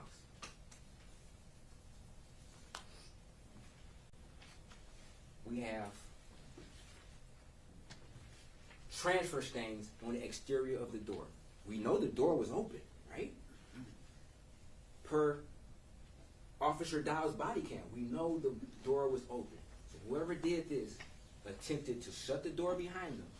After they did this to Samantha Woll, they attempted to shut the door. That's why there's transfer on the outside of the exterior doorknob. That's why there's transfer stains on the exterior of the deadbolt. And there's also transfer stains on the interior. So when that person left around 1:30-ish or 1:20-ish, closed the door behind them, Samantha Woll had to at least pull the door. Maybe the door did not close all the way. Do we know whether or not the door gets stuck? Because we heard that she has a habit of sometimes leaving her door open. Is that because sometimes she thinks she's closing it and it doesn't close all the way? We heard from Mr. Cronwell, who indicated that the door could be, what did he say, 1 inch, 1.5 inches, or 1 inch, and it appears closed, but the sensor will say that the door was still open? Her door wasn't wide open. She would never leave. She wouldn't come home at 12:30 and just leave her door wide open for the whole world to see. She probably thought she closed her door. Nobody tested her door to see whether or not, if we look at Q3, whether or not this door jamb of her door is not flush enough for the door to close. We've all probably encountered doors before where some doors take a little bit more force to close. Some doors you can just close and they close because there's enough room between the actual door and the door jamb. Some doors rub against the door jamb. Why wasn't this done? Why wasn't the analysis done? If they say that her door was open, why wouldn't any of the detectives ever go to the house and analyze what type of force it takes to close her door? Did she intend to close her door and just did not do that? Nevertheless, she, if we look at Q5, she had to at least pull the door open somewhat to leave this particular house because she cannot walk through doors. She then had to, somebody had blood on their hands when they touched the interior of the storm door. Also, when they touched the actual screen to the screen door. She was then found outside. Saturation stains around her neck, saturation stains in her hair. I believe Joni Johnson also indicated that if somebody were to try to check her pulse, could blood be transferred from her onto their clothes? That's exactly what happened. The prosecution wants to make it this so far-fetched for somebody to try to check somebody's pulse, lean over them, check somebody's pulse, and you see her hair covered in blood, and for their back of their sleeve to rub against her hair? Why isn't there blood anywhere else? Why isn't there blood all on the front of him? Why is there only blood on the sleeve of his arm, on the arm he touched her with? Where's the rest of the blood? That's not a coincidence that there's no blood anywhere else on any of his clothes. That's not a coincidence. The reason is because he did not kill Samantha Woll. Brian Tost has testified that all he can say is, oh, Mr. Jackson-Bolanos was in this particular area. He was in this particular area around this particular time. He never denied that. Not once did Mr. Jackson-Bolanos ever say, hey, I was not in these areas. He admitted he was downtown. Now, can he remember every single area he walked to? Probably not, because he went to a lot of different areas. He went to a lot of different apartment structures.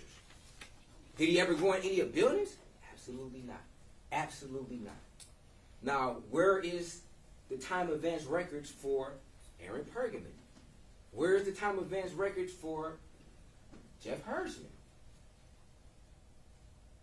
All we have is time advance for Mr. Jackson-Bolanos. But they did such a thorough investigation. We didn't see it, even though they spent half of their time playing defense lawyer, criminal defense lawyer, defending Mr. Hersman. Trooper Alex Martinez, like I stated earlier, he testified, somewhat truthfully, I believe, that, in fact, he believed that Mr. Pergamon was lying about having a key, even though Mr. Pergamon was not charged, with lying to a police officer. He also indicated in his search warrant that people leave their phones at home. Of course they leave it, especially if you're trying to outsmart somebody, especially if you got an analytical mind and you're trying to outsmart people. you're going to leave your phone at home. Everybody knows in 2023, 2024, that your phone can be located to a particular scene of the crime. Everybody knows that. Everybody knows that. Brett Foreman sure knows that. He testified, and I'm not suggesting Brett Foreman did the killing, but just that type of mentality that the police wouldn't, I guess, look a little closer on. Now, in regards to Brett Foreman, I mean, I think it's kind of odd for you to say, hey, if I would have did this, if this is your friend who was murdered, and then you start to hypothesize and say, hey, if I was the killer, I would have went to the movies, and I would have bought a movie ticket with my credit card, and I would have left my phone at the movie theater so my phone wouldn't be detected. That type of mentality, that's not just lost on Brett Foreman. Jeff Hersman has that same type of mentality. Has that same type of mentality on how to get away with murder. Now, they say they had all these cameras. Where are the cameras at? Of his streets. They have no cameras whatsoever. They have no video footage whatsoever of whether or not these Ring cameras or cameras would even pick Jeff Hersman leaving his location. And if he's trying to outsmart somebody, would he just walk out the front door and turn on his porch light and walk out? No, he would probably go through the back door. Did they check that? Did they check any houses around the back doors? No, not at all. And they were also looking for license plate readers. So if he doesn't drive his car, then he's not detected at all. If he rides a bike, then he's not detected. Sergeant Sanchez indicated, Lieutenant Sergeant Sanchez, indicated that he looked around 4:20, around that time, for individuals riding the bike. But you didn't look for individuals riding the bike around 1:20, 1 o'clock.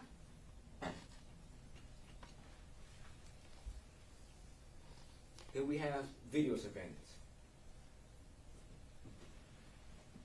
Sergeant Lash Sullivan.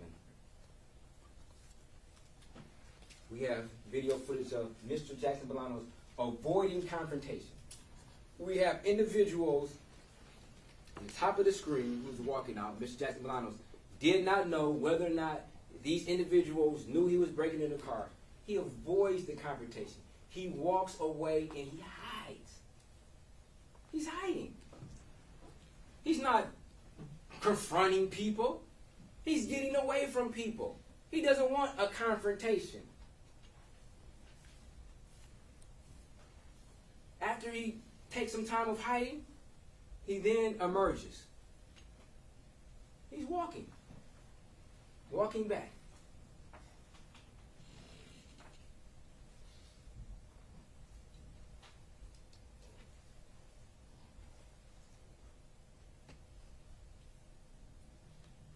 He gets nervous. He sees a car.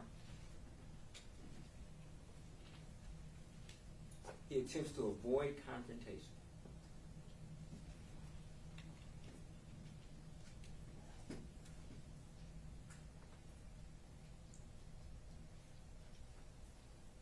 Doesn't know whether or not these individuals were the ones who were walking. He doesn't know whether or not he was seen going into cars. He's avoiding confrontation.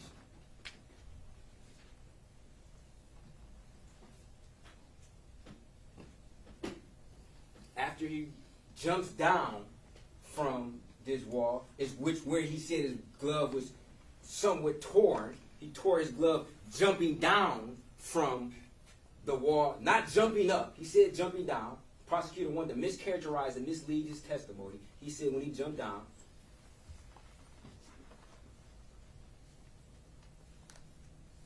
He's starting to run. He's running. He's avoiding confrontation. He said he's seen multiple different security throughout multiple different structures, and he ran. He runs from them.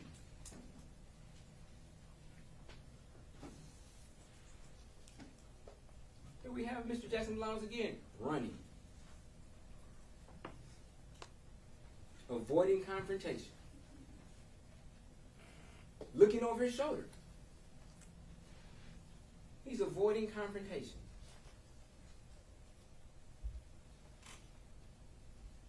The prosecutor wants you to believe that Mr. Jackson-Bolanos went inside Samantha Woll's apartment at 4:20. I don't know, they just keep trying to gloss over the struggle inside the kitchen because it doesn't make sense. It's literally impossible for all that stuff to happen in the time frame that they say it happened at. So Mr. Jackson-Bolanos allegedly comes inside, I guess confronts her inside of the kitchen. How would she get to the kitchen, though? She would have to have some type of motion to get to the kitchen. Because that's where the altercation started at, inside of the kitchen. Multiple of their own witnesses said that there was suspected struggle inside of the kitchen because of the fruit and the fruit bowl that was knocked over.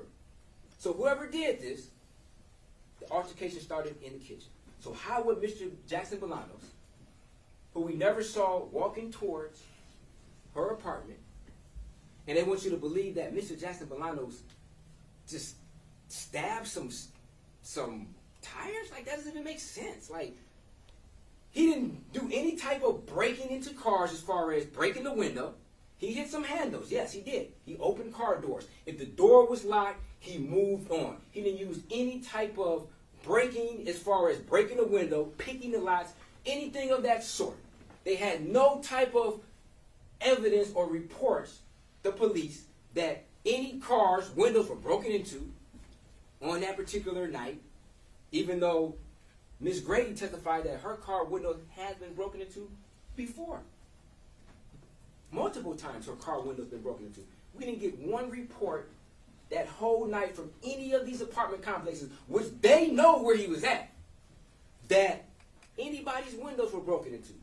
Especially not any tires were slashed. That doesn't even make sense. Were they just trying to say he was just a slasher? He's Jason? He's Freddy? Say he was just in a slashing mood? Say that he was practicing? That's absurd. Say he was practicing to see if his knife is sharp enough. So he's saying that, oh, I'm about to go into somebody's house that I don't know they're in there, because he's saying that Samantha surprised him. So if the person doesn't know that an individual is in a house, why would they practice stabbing some tires to see if their knife was sharp enough to kill somebody? That just doesn't even make sense. That just defies all logic and common sense, that particular theory. It just doesn't make any sense at all.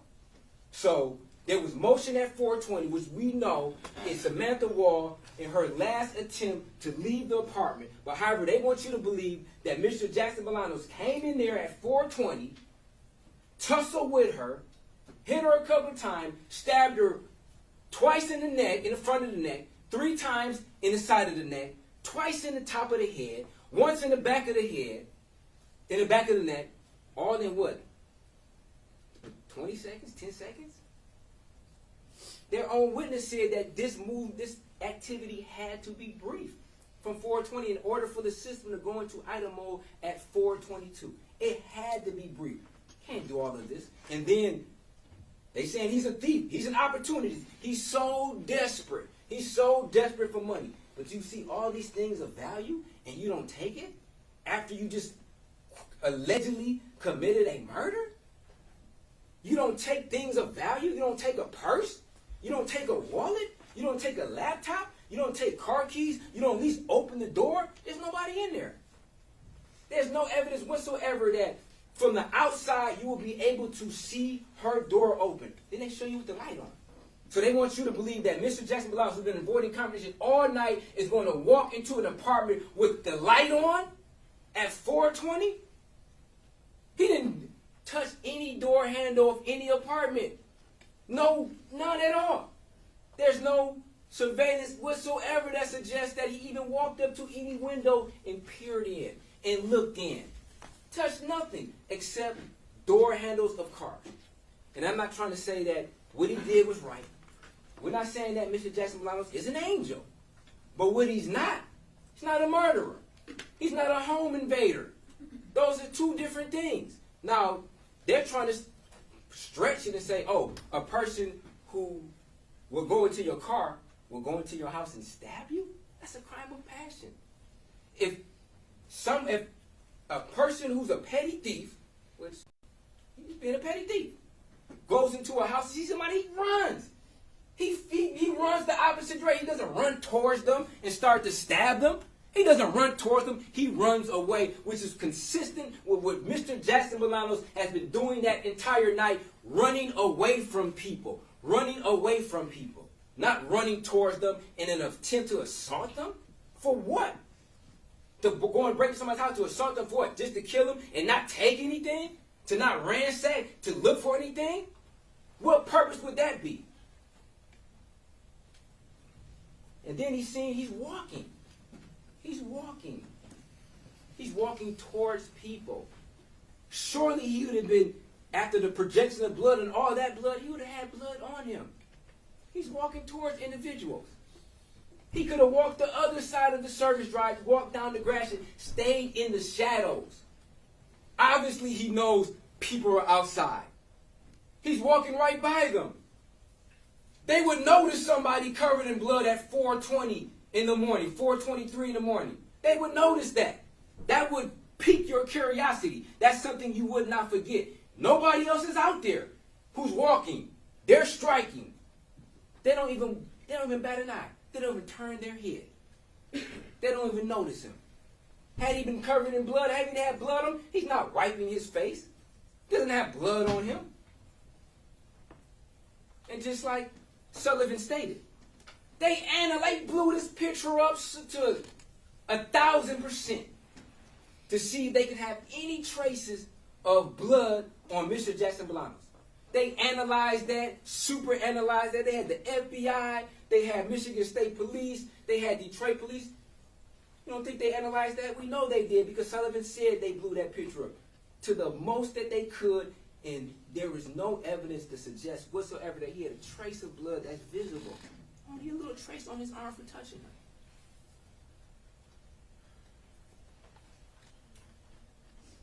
Zoom in. And this is me zooming in on a PC. Like, I don't have any special capabilities. He walked right past the casino. Who would commit a murder and walk past the casino? Everybody knows the casino has 4K cameras. Their cameras are top-notch, high quality. And not to mention people striking out there. And then you walk by all these known places that have cameras, 36th District Court. You're not standing in the shadow. He's consistently walking on the public street. Because at that point in time, like he's testified, he wasn't doing anything wrong at that particular time. Now, he stated that he came across the body, which was truthful. Now, why he didn't tell Sergeant Ford? It's easy. Sergeant Ford is implying that they had his phone going past the threshold.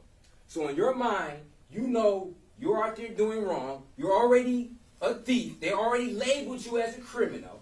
And then they're trying to imply that you went into somebody's house. They're trying to say that they have evidence of you going into somebody's house. Of course that'll put you on the defensive. What are you going to say? I shot her? What are you going to say? I killed her? I raped her? That's what be going through somebody's mind. If you're implying that I went into her house on somebody I know I seen outside, if I tell you like I touched her, or you're like, yeah, I know you touched her because you went inside her house, and he would be in the same position he is right now. He'd be in the same seat he is in right now. The same position he is in right now had he told him. He's then walking. Obviously his phone is illuminated. He's on his phone. He's texting somebody. And then he states that he looked at the blood on his hand. His hand felt sticky. He touched Samantha Woll. He looked at his hand. The prosecutor would say he looked at his arm. And he didn't. You can't even look at your arm like he didn't do all of that. He looked at his hand. His arm was extended because he looked at his hand.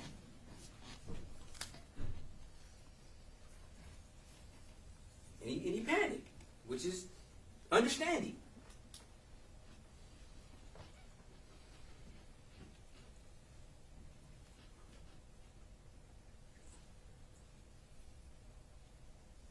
And then he starts to walk again. Now, Sullivan also stated that he did the compilation. He, in his opinion at first, this was Mr. Jackson-Bolanos. And then when confronted with it, he admitted, good catch.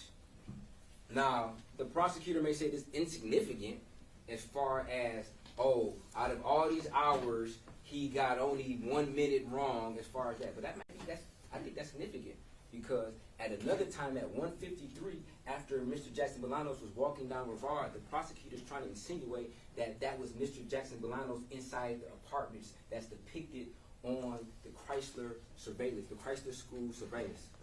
And when I asked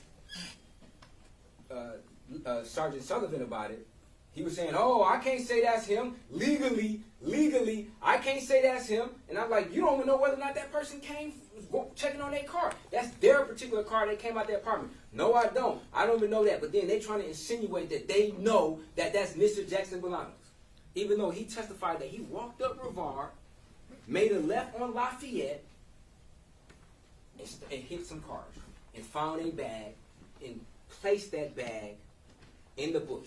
And we also know he has a history of doing things like that. Because when he climbed over the wall, Sergeant Ford even admitted he didn't have a bag. He stashed the bag in the bushes. He has a habit of stashing bags in the bushes and then going to an apartment structure and then going back to retrieve that bag. So when he did that with the bag on Lafayette, that wasn't out the ordinary. That was consistent on what his actions were that particular night. Now we got a person who's running from the scene.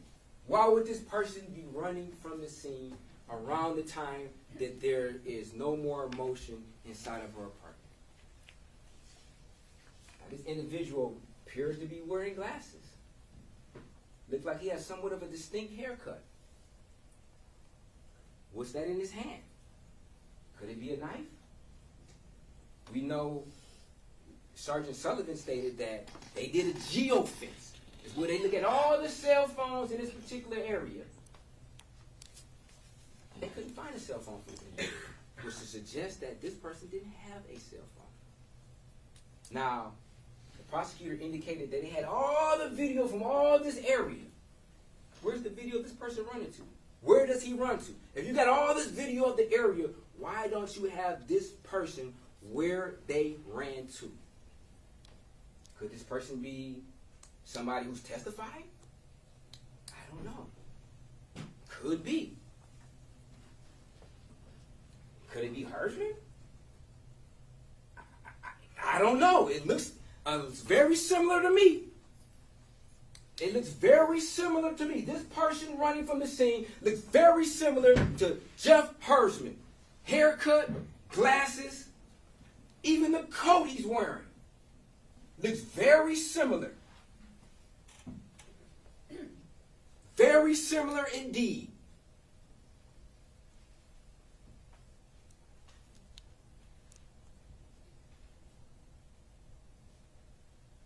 Now, why don't we have the video of where this person ran to? Why would this person just take off running from the scene at 1:24? Who was tasked with getting the video surveillance? Sullivan says Sergeant Ford. He said he knows Sergeant Ford was supposed to get the video surveillance from 1301 Orleans. He pointed the finger at Sergeant Ford. Like he knows he did it. Because Sergeant Sullivan said, oh, I wasn't supposed to do it. I wasn't supposed to get the decoder cut. Then when Sergeant Ford got on the stand, I asked him, did you get this video footage from 1301 Orleans, a.k.a. Lafayette Towers? And he said no. And I said, if Sergeant Sullivan testified that you were supposed to get the video from 1301 Orleans, would that be true? And he said no, he must be confused. So I guess we just don't get that video footage. Even though we got hours upon hours of Mr. Jackson-Bolanos walking around, taking candy from cars, filling with handles. We got all this footage, but we don't have no footage of somebody running from the scene at 1:24, around the same time that her ADT goes into idle. Now, if she's trying to manipulate her phone and can't do it because her hands are covered with blood, which her phone looks like it's covered in blood, then it would show some activity on the phone. It could show in an unlocking of the phone. Then they said it was some text messages. The app came up. If the app came up, where are the messages? From somebody or to somebody? That could just been a mistake. That could have just been her fidgeting with her phone and her accidentally opening the app.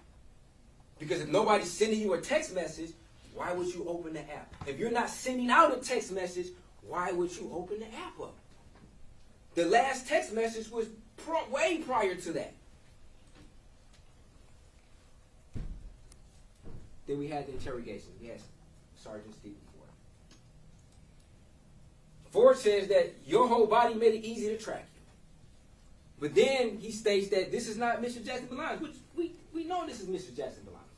Why did he say that? Could it be that he knew or heard the testimony that Sergeant Sullivan submitted when he admitted that he was wrong, and Sergeant Ford was afraid to look like he was wrong, so he prematurely said, oh, no, this is not Jackson-Bolanos. Then who is it then? They call somebody else Mr. Jackson-Bolanos that is not Mr. Jackson-Bolanos, and then they call Mr. Jackson-Bolanos somebody else. He also indicated that the individual who ran away from the scene, who was by the playground, which we all took a field trip to, that particular parking lot. We also looked to the east and saw this playground. This is where the person ran from. Then Sergeant Ford indicated that that particular area is not Lafayette Tower. He said it's the pavilion. The pavilion's in a whole different location. The pavilion's at the top of the screen. Now, if you don't know the location of where this person ran to, how are you going to be able to extract the video if you don't know where he even ran to, which was obvious of anybody who went to the scene and looked at the video where this person would have ran to and what particular buildings you would want to go to try to extract the video. But we just don't have the video at all, and we don't never know where this person ran to. But we do have some type of indication of who that person is. Now, Sergeant Ford, in his interrogation of Mr. Jackson-Bolanos, which was totally different than Jeff Hirschman's interrogation, used deceit, telling him that we have you going past the threshold. We know you went inside her apartment.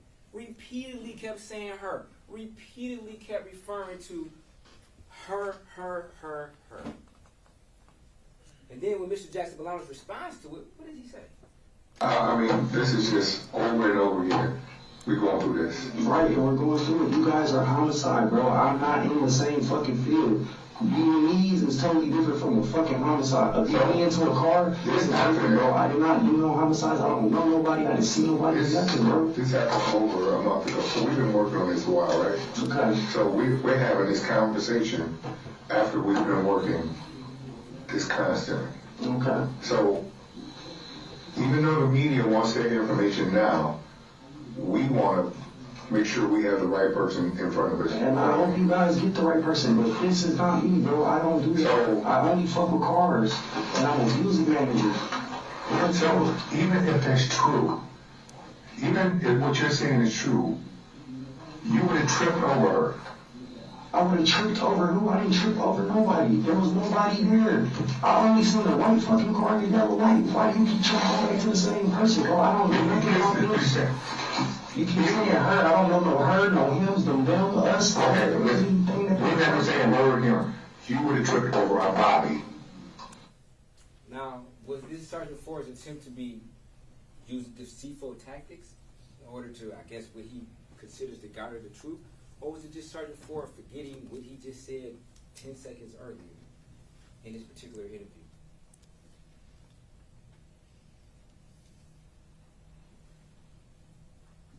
We had Patrick Lane, who originally started this interview with Mr. Jackson-Bolanos, who indicated that this particular interview or his inquiry was based upon some glasses. that would pawn at a pawn shop. Now, if you're sitting in a police station and and detectives are interviewing you about some very expensive glasses, one could be like, hey, I didn't rob nobody to get these glasses, because especially if you have the knowledge of people get killed for these glasses. Anybody knows about Cartier glasses? People shoot individuals for these glasses. People rob people for these glasses. There's been a lot of death in this city alone for these glasses for years, for decades. People have been getting killed for these Cartier glasses since I was young. So if you're being questioned, of course you're like, hey, I didn't rob nobody for it. I found these glasses. And then they shift the interview to talk about cars. Didn't say what day, didn't say necessarily where, but we want to talk about some cars that being broken into. Mr. Jackson-Bolanos denied it. He did. The prosecution states that Mr. Jackson-Bolanos does not tell the truth unless he's confronted with evidence. And some of that could be true, because he did admit to it. He eventually did admit to it. But he also volunteered other evidence that they didn't have at the time, such as he take pictures of cars. He took a picture of that Challenger, which they didn't know about. They didn't have this phone distraction at that time, which he did take a picture of a car. He took a picture of one car that particular night. That was truthful. Sergeant Ford indicated that they have the technology to see where his phone was at.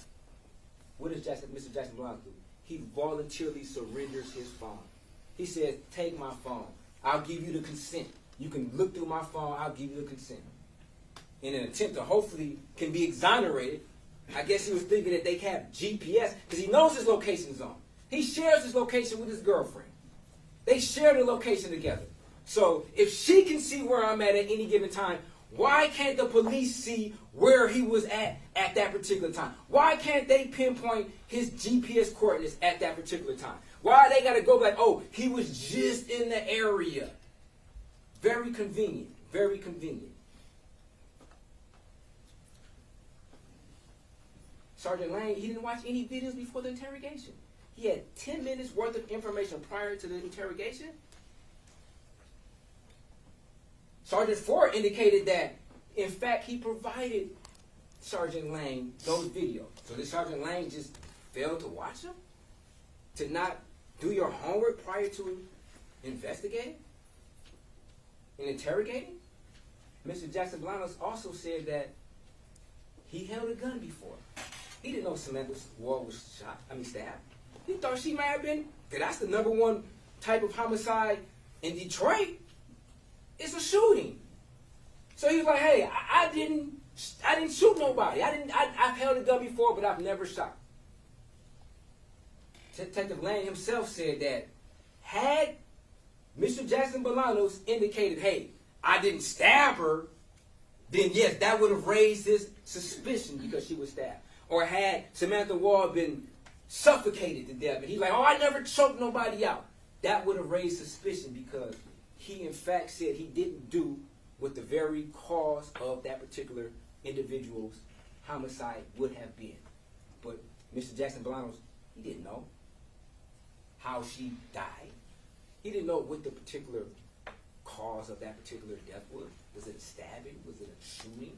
He didn't know that. He was honest with that. Sergeant Ford put him on guard that he didn't want to have anything to do with this. He didn't want to have anything to do with it. He understood that who he was, where he was, and where he came from as far as his background.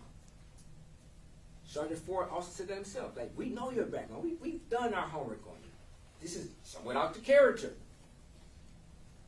You must have been working with somebody. No, I'm not working with nobody as far as no homicide. Maybe I have been working with others for some cars, but not for no homicide. To go into somebody's house and commit a murder and stab them 8 times? And where she was stabbed at, this was very strategic.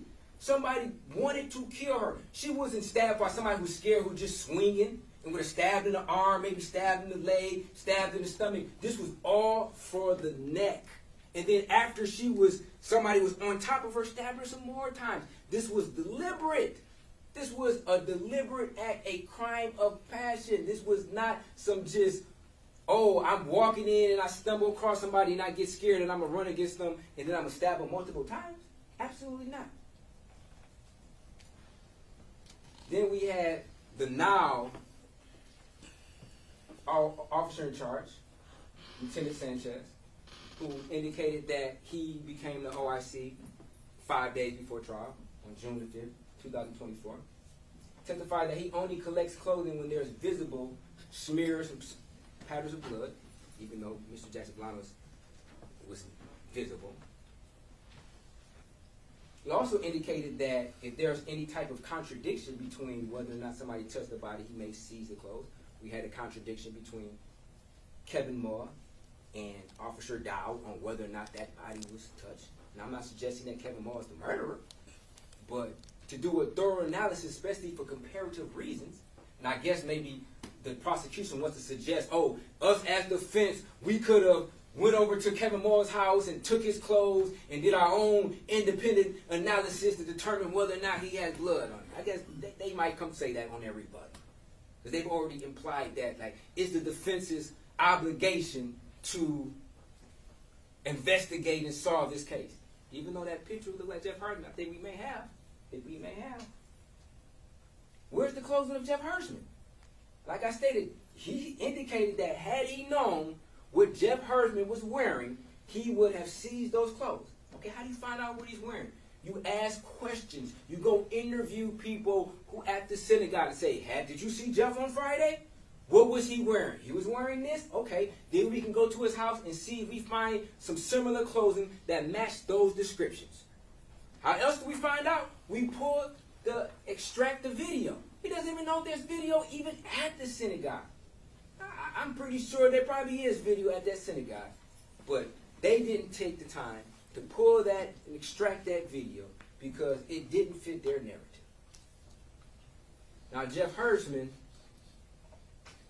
he was talking to his parents, and he also stated that, or was stated to him, that a friend of his, Martin or Marvin, he acted like he didn't know what I was talking about when I asked him, knows a judge, and that judge is working behind the scenes to get you released. We know judges sign warrants. Charges can't come forth unless the judge signs that warrant. Does Jeff Hirschman have powerful people? Obviously, it was indicated to him there's a judge that they know that is being contacted while he's in jail. Then he's just released. No charges, no subsequent interview at all. Even though he's trying to help, no subsequent interview whatsoever after his confession. After he confessed to killing Samantha Woll, they treat him with kid gloves. They treat him like he just spilt his milk as a toddler. They don't get aggressive with him like, you just said this. No subsequent interview. He didn't talk to the police after that at all. That was his last conversation to the police. Now, Detective Stockmeyer indicated that he took his shoelaces off. Why did he do that? Was he about to commit suicide? Did he think about committing suicide because he was caught inside of in admitting to what he did? Sanchez also testified that Bolanos was in the parking lot at 420. How can he be in the parking lot and inside Samantha Woll's house at 420? Was that a slip of a tongue? I think not. Now, Stockmeyer was the old officer in charge through the majority of this case. When I asked her questions, I guess she forgot everything she learned from this case. We asked her a very pertinent question. Do you think it was important to gather or remember certain location information from the suspect who called 911 making admissions about killing someone? Answer, I don't recall. Like, you don't recall whether or not you think it's important in order for you to know the location of an individual who previously called 911 and said that he killed the victim? You wouldn't think that's important to know where that person was on the day of his murder. When you come to testify, you wouldn't think that's important. I don't recall. Obviously, she was coached. Obviously, she was told to say you don't recall. I asked her another question on how she felt about something, whether or not she thought it was important. I don't recall. I don't recall. She doesn't recall anything? You don't as the officer in charge, you don't recall what you did as part of your investigation? And Lieutenant Sanchez only became the officer in charge on June 5th, 5 days before this trial? Now we're in this trial and you're testifying and you don't remember anything? Doesn't recall thinking it's important to investigate a stalker with no geolocation information during the time of the murder, who has a key to the home of the victim. She doesn't recall if that's important. Doesn't currently know whether she thinks it's important to investigate a stalker with no geolocation at all, who is the key to the home of the victim. Who had knowledge of her key? Obviously, her lockbox is empty. There's a key on the ground. Why is this key on the ground?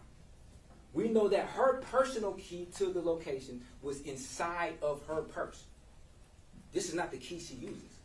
We heard from Sherry Berger, this is the key that she obtained from Samantha Woll when she visited. This is her spare key that she keeps in this lockbox. We also heard testimony that this particular lockbox was unlocked. The code was already entered into it. All they had to do was depress the particular latch, and obviously the lockbox came open and it's empty. Now, when you go into your deliberation,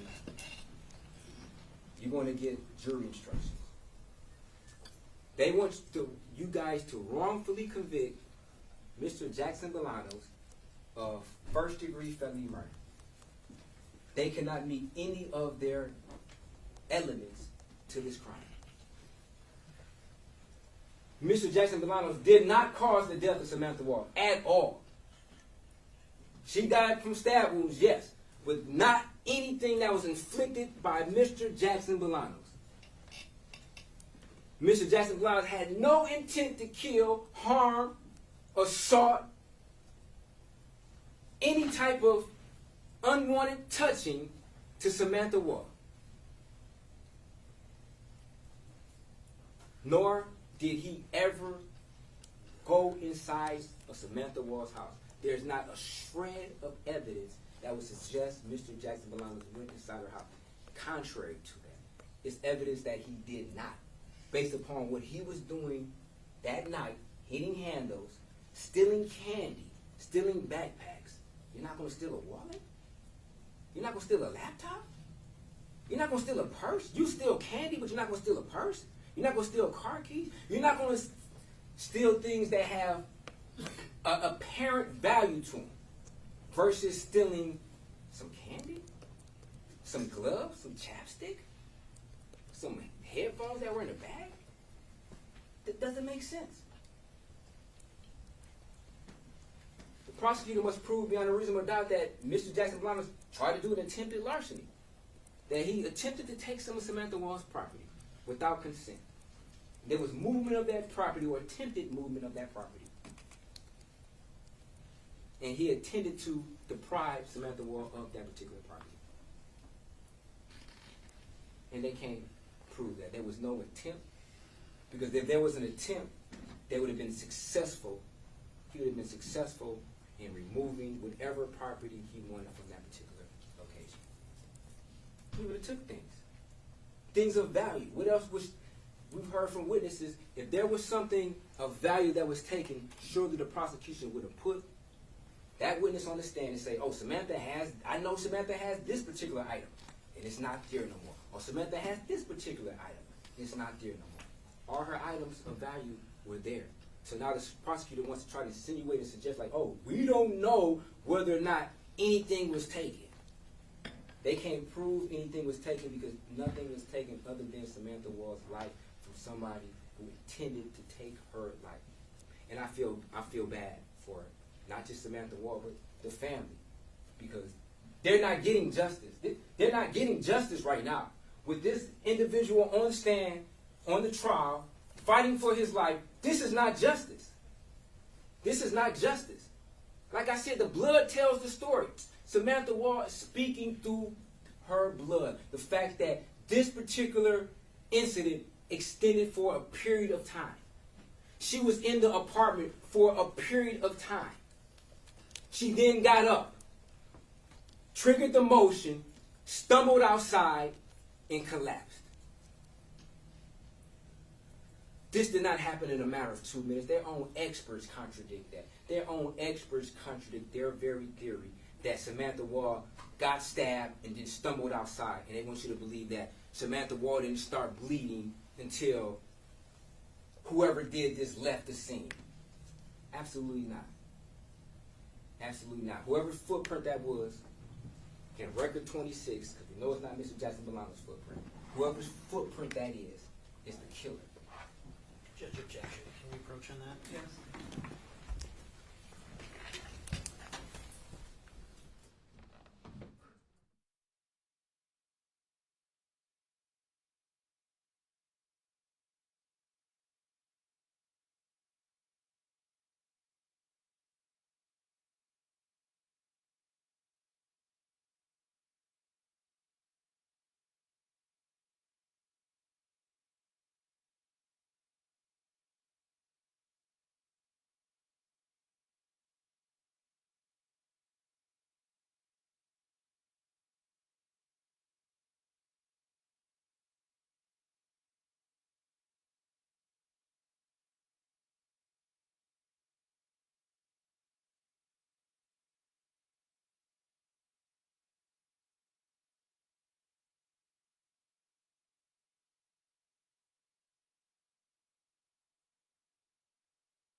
Being obstructionist, once again, like I stated, that record number 26 that they ran against my client in his shoes that was inconclusive, did they run that report against any shoes of Jeff Hersman? Absolutely not. Absolutely not. Had they did it, would they have found a match? Probably so. Probably so. But once again, they left stones unturned, and they want to give some impression that they were so thorough with this investigation. We were super thorough with this investigation before we eventually charged Mr. Jackson-Bolanos. No, they were getting pressure from outside sources, just like Sergeant Ford stated on the interview. The media wants a conclusion to this. Yes, they do. The media wants a conclusion. This was a highly publicized case, and they were getting pressure from outside sources to find somebody that they can charge with this murder. And Mr. Jackson-Bolanos, he just fits he's just a perfect criminal, black guy in the city. Now, that's not saying this is a racial thing. I'm not saying this is a racial thing at all, but this guy with a criminal past who's in a situation and in a location that he should not be in, he is committing crimes. We're not taking that away. He is committing petty larcenies, but he's no murderer. And they cannot prove beyond a reasonable doubt that he's a murderer at all.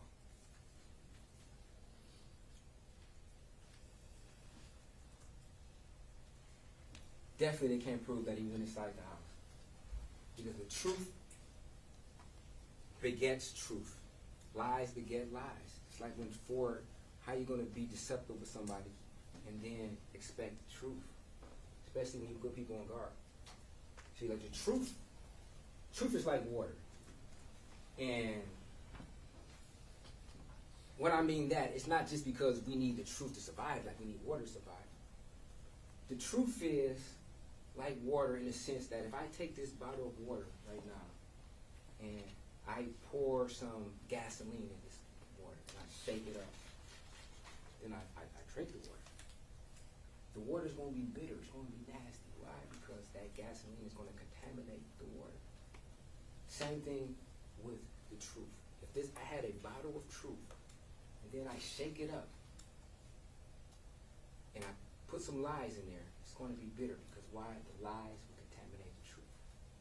Now, Mr. Jackson-Bolanos, he took this stand and he was very truthful. And just like water can be filtered for contaminants, an individual can lie originally, admit to those lies, and going forward, be completely honest. He said what he was doing down there. He never escaped responsibility. He never pointed the finger at anybody and say, oh, this homeless guy did this. Even the detective himself said that. He never tried to point the blame at anybody and say, yeah, I saw a homeless person buy this or could have did that. No, the homeless person was on the other side of the street. Couldn't have did that. At all. Yeah, he stated that he didn't touch the body originally, but then he came clean and told police officer Chad Osmond, in fact, what had happened. And Osmond obviously was nervous, obviously felt some type of pressure because he wanted to say that he couldn't remember whether or not Mr. Jackson-Bolanos told him that he touched the body. And then confronted with Officer Osmond, do you remember me, myself, and you having a conversation? Kept looking at the prosecutor. I don't know if he felt like he was going to get in trouble because he didn't follow protocol as far as putting that into his report or that his body cam was off. But the truth is that Mr. Jackson-Bolanos told a Detroit police officer sworn to uphold the law that in fact he came across Samantha Woll and he touched the body. Now, whether or not Osmond put that into his report, that's beyond Mr. Jackson-Bolanos' control. Whether or not he told somebody. Now, I can guarantee you that if Mr. Jackson-Bolanos would have said, I killed her, that would have been in Osmond's report. But it's very convenient that the statement that's consistent with what he told his lawyer, that he touched the body, that's left out the report. Now, they want to talk about, oh, this phone call where Mr. Jackson-Bolanos is denying going to her pockets. There was an insinuation that, okay, yeah, Mr. Jackson-Bolanos, yeah, he is innocent. The judge's like, okay, yeah, more or less, yeah, he is probably innocent. But being the thief he is, quote unquote, from the judge, he probably tried to go into her pockets, and that's how he got the blood on her. And Mr. Jackson-Bolanos categorically denied that part of the statement. The fact that there was an insinuation that he went into her pocket. No, I don't do any weird stuff like that. I'm not going to go into the dead person's pockets. That's what he meant. And they tried to just show you, play a portion of that call. They take it out of context. And then try to show, play a call that indicating, okay, if this is poker. Poker is poker. Poker is chance. It's a game of chance. So if somebody used that particular thing, sometimes you got to play the cards that are dealt in poker. You got to play the hand that you're dealt. And some things are beyond your control in that particular field. So he's trying to insinuate that, oh, because poker is based upon deceit. This ain't no deceit. We don't know exactly what happened. I have a good idea who did it. Now, What exactly would happen in that apartment? I don't know. So it's a theory. But as far as my theory, as far as who did it, I think it makes more sense than what they're saying of who did it. There's no reason whatsoever why Mr. Jackson-Bolanos would have went in there and stabbed her 8 times. Could not have done it in that amount of time. And then walked towards a group of people, not running. Just doesn't make sense. So ladies and gentlemen of the jury, your job, your duty is to be the gatekeepers, to stand on the front line of this injustice, of these insinuations that Mr. Jackson-Bolanos committed this murder. I don't know if they believe it themselves. Detective Sanchez, Lieutenant Sanchez, he's seeing the picture of Jeff Hersman in the running. It might have, a light bulb might have shifted on in his head. And after you guys do your job, because that's what they want you to do. They want you to do their job. They want you to say, because it's a possibility. They're not doing their job. They're not showing the work on how Mr. Jackson-Bolanos could have been inside that house. They're not showing the work. They just jump into a conclusion and say, oh, he was in the area, therefore he did it. You got to show your work. Just like when we was in elementary school and we had long division. When they asked you, was 757 divided by 41? We couldn't just give an answer. We had to divide and do the subtraction. We had to show our work on how we got to that conclusion. They just jump into a conclusion. They want to show you all this misdirection. Oh, we interviewed Hersman, we did this. Where's the proof that Mr. Jackson-Bolanos went inside this house? It doesn't exist. Where's the proof that he had an attempt to go in there to commit an assault or a larceny? There's no proof. So, ladies and gentlemen of the jury, we ask you to do your job as jurors and see that the prosecution has failed to meet their burden beyond any type of doubt. Any doubt, or reasonable doubt. There's no doubt at all that Mr. Jackson-Bolanos is innocent. Not just not guilty, he's innocent. It's not just that the prosecutor hasn't proved their burden. It's that there's so much evidence that would suggest that another individual committed this particular murder. And as long as that is evident, you must come back with a not guilty on the charges. And in regards to the lying to the police officer,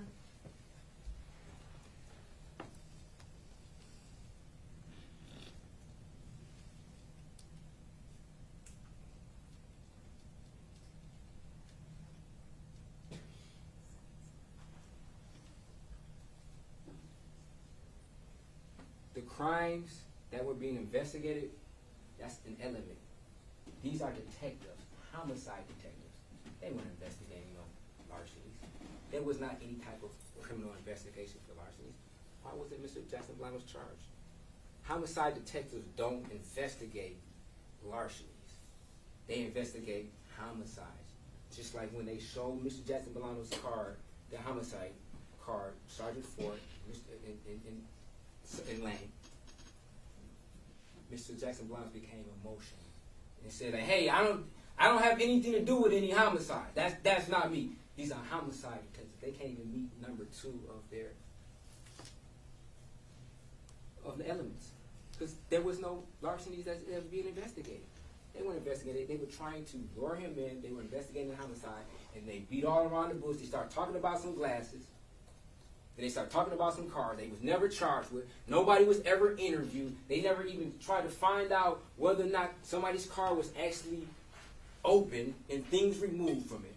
It was all aroused in order to try to insinuate that Mr. Jackson-Bolanos committed this murder, and he did not. So, ladies and gentlemen of the jury, you must find Mr. Jackson-Bolanos not guilty on our charges. Thank you. We're going to break for lunch until 2:30, and we're going to have the people rebuttal after lunch, and then final instruction. Okay? clear the bridge rail, please.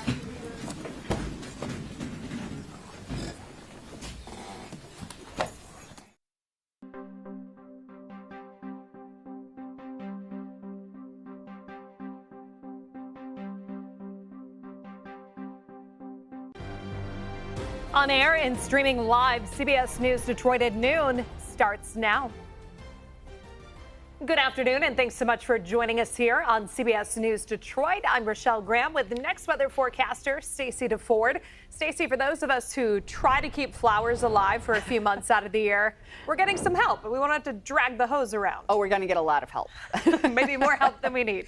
Probably more help than we need. The next 36 hours are going to be very busy. So let's take a look. We're going to start with the radar here. The next weather radar, you can see there's a front moving through the state, and we are already seeing some precipitation, especially in the southern counties, but pulling out a little bit.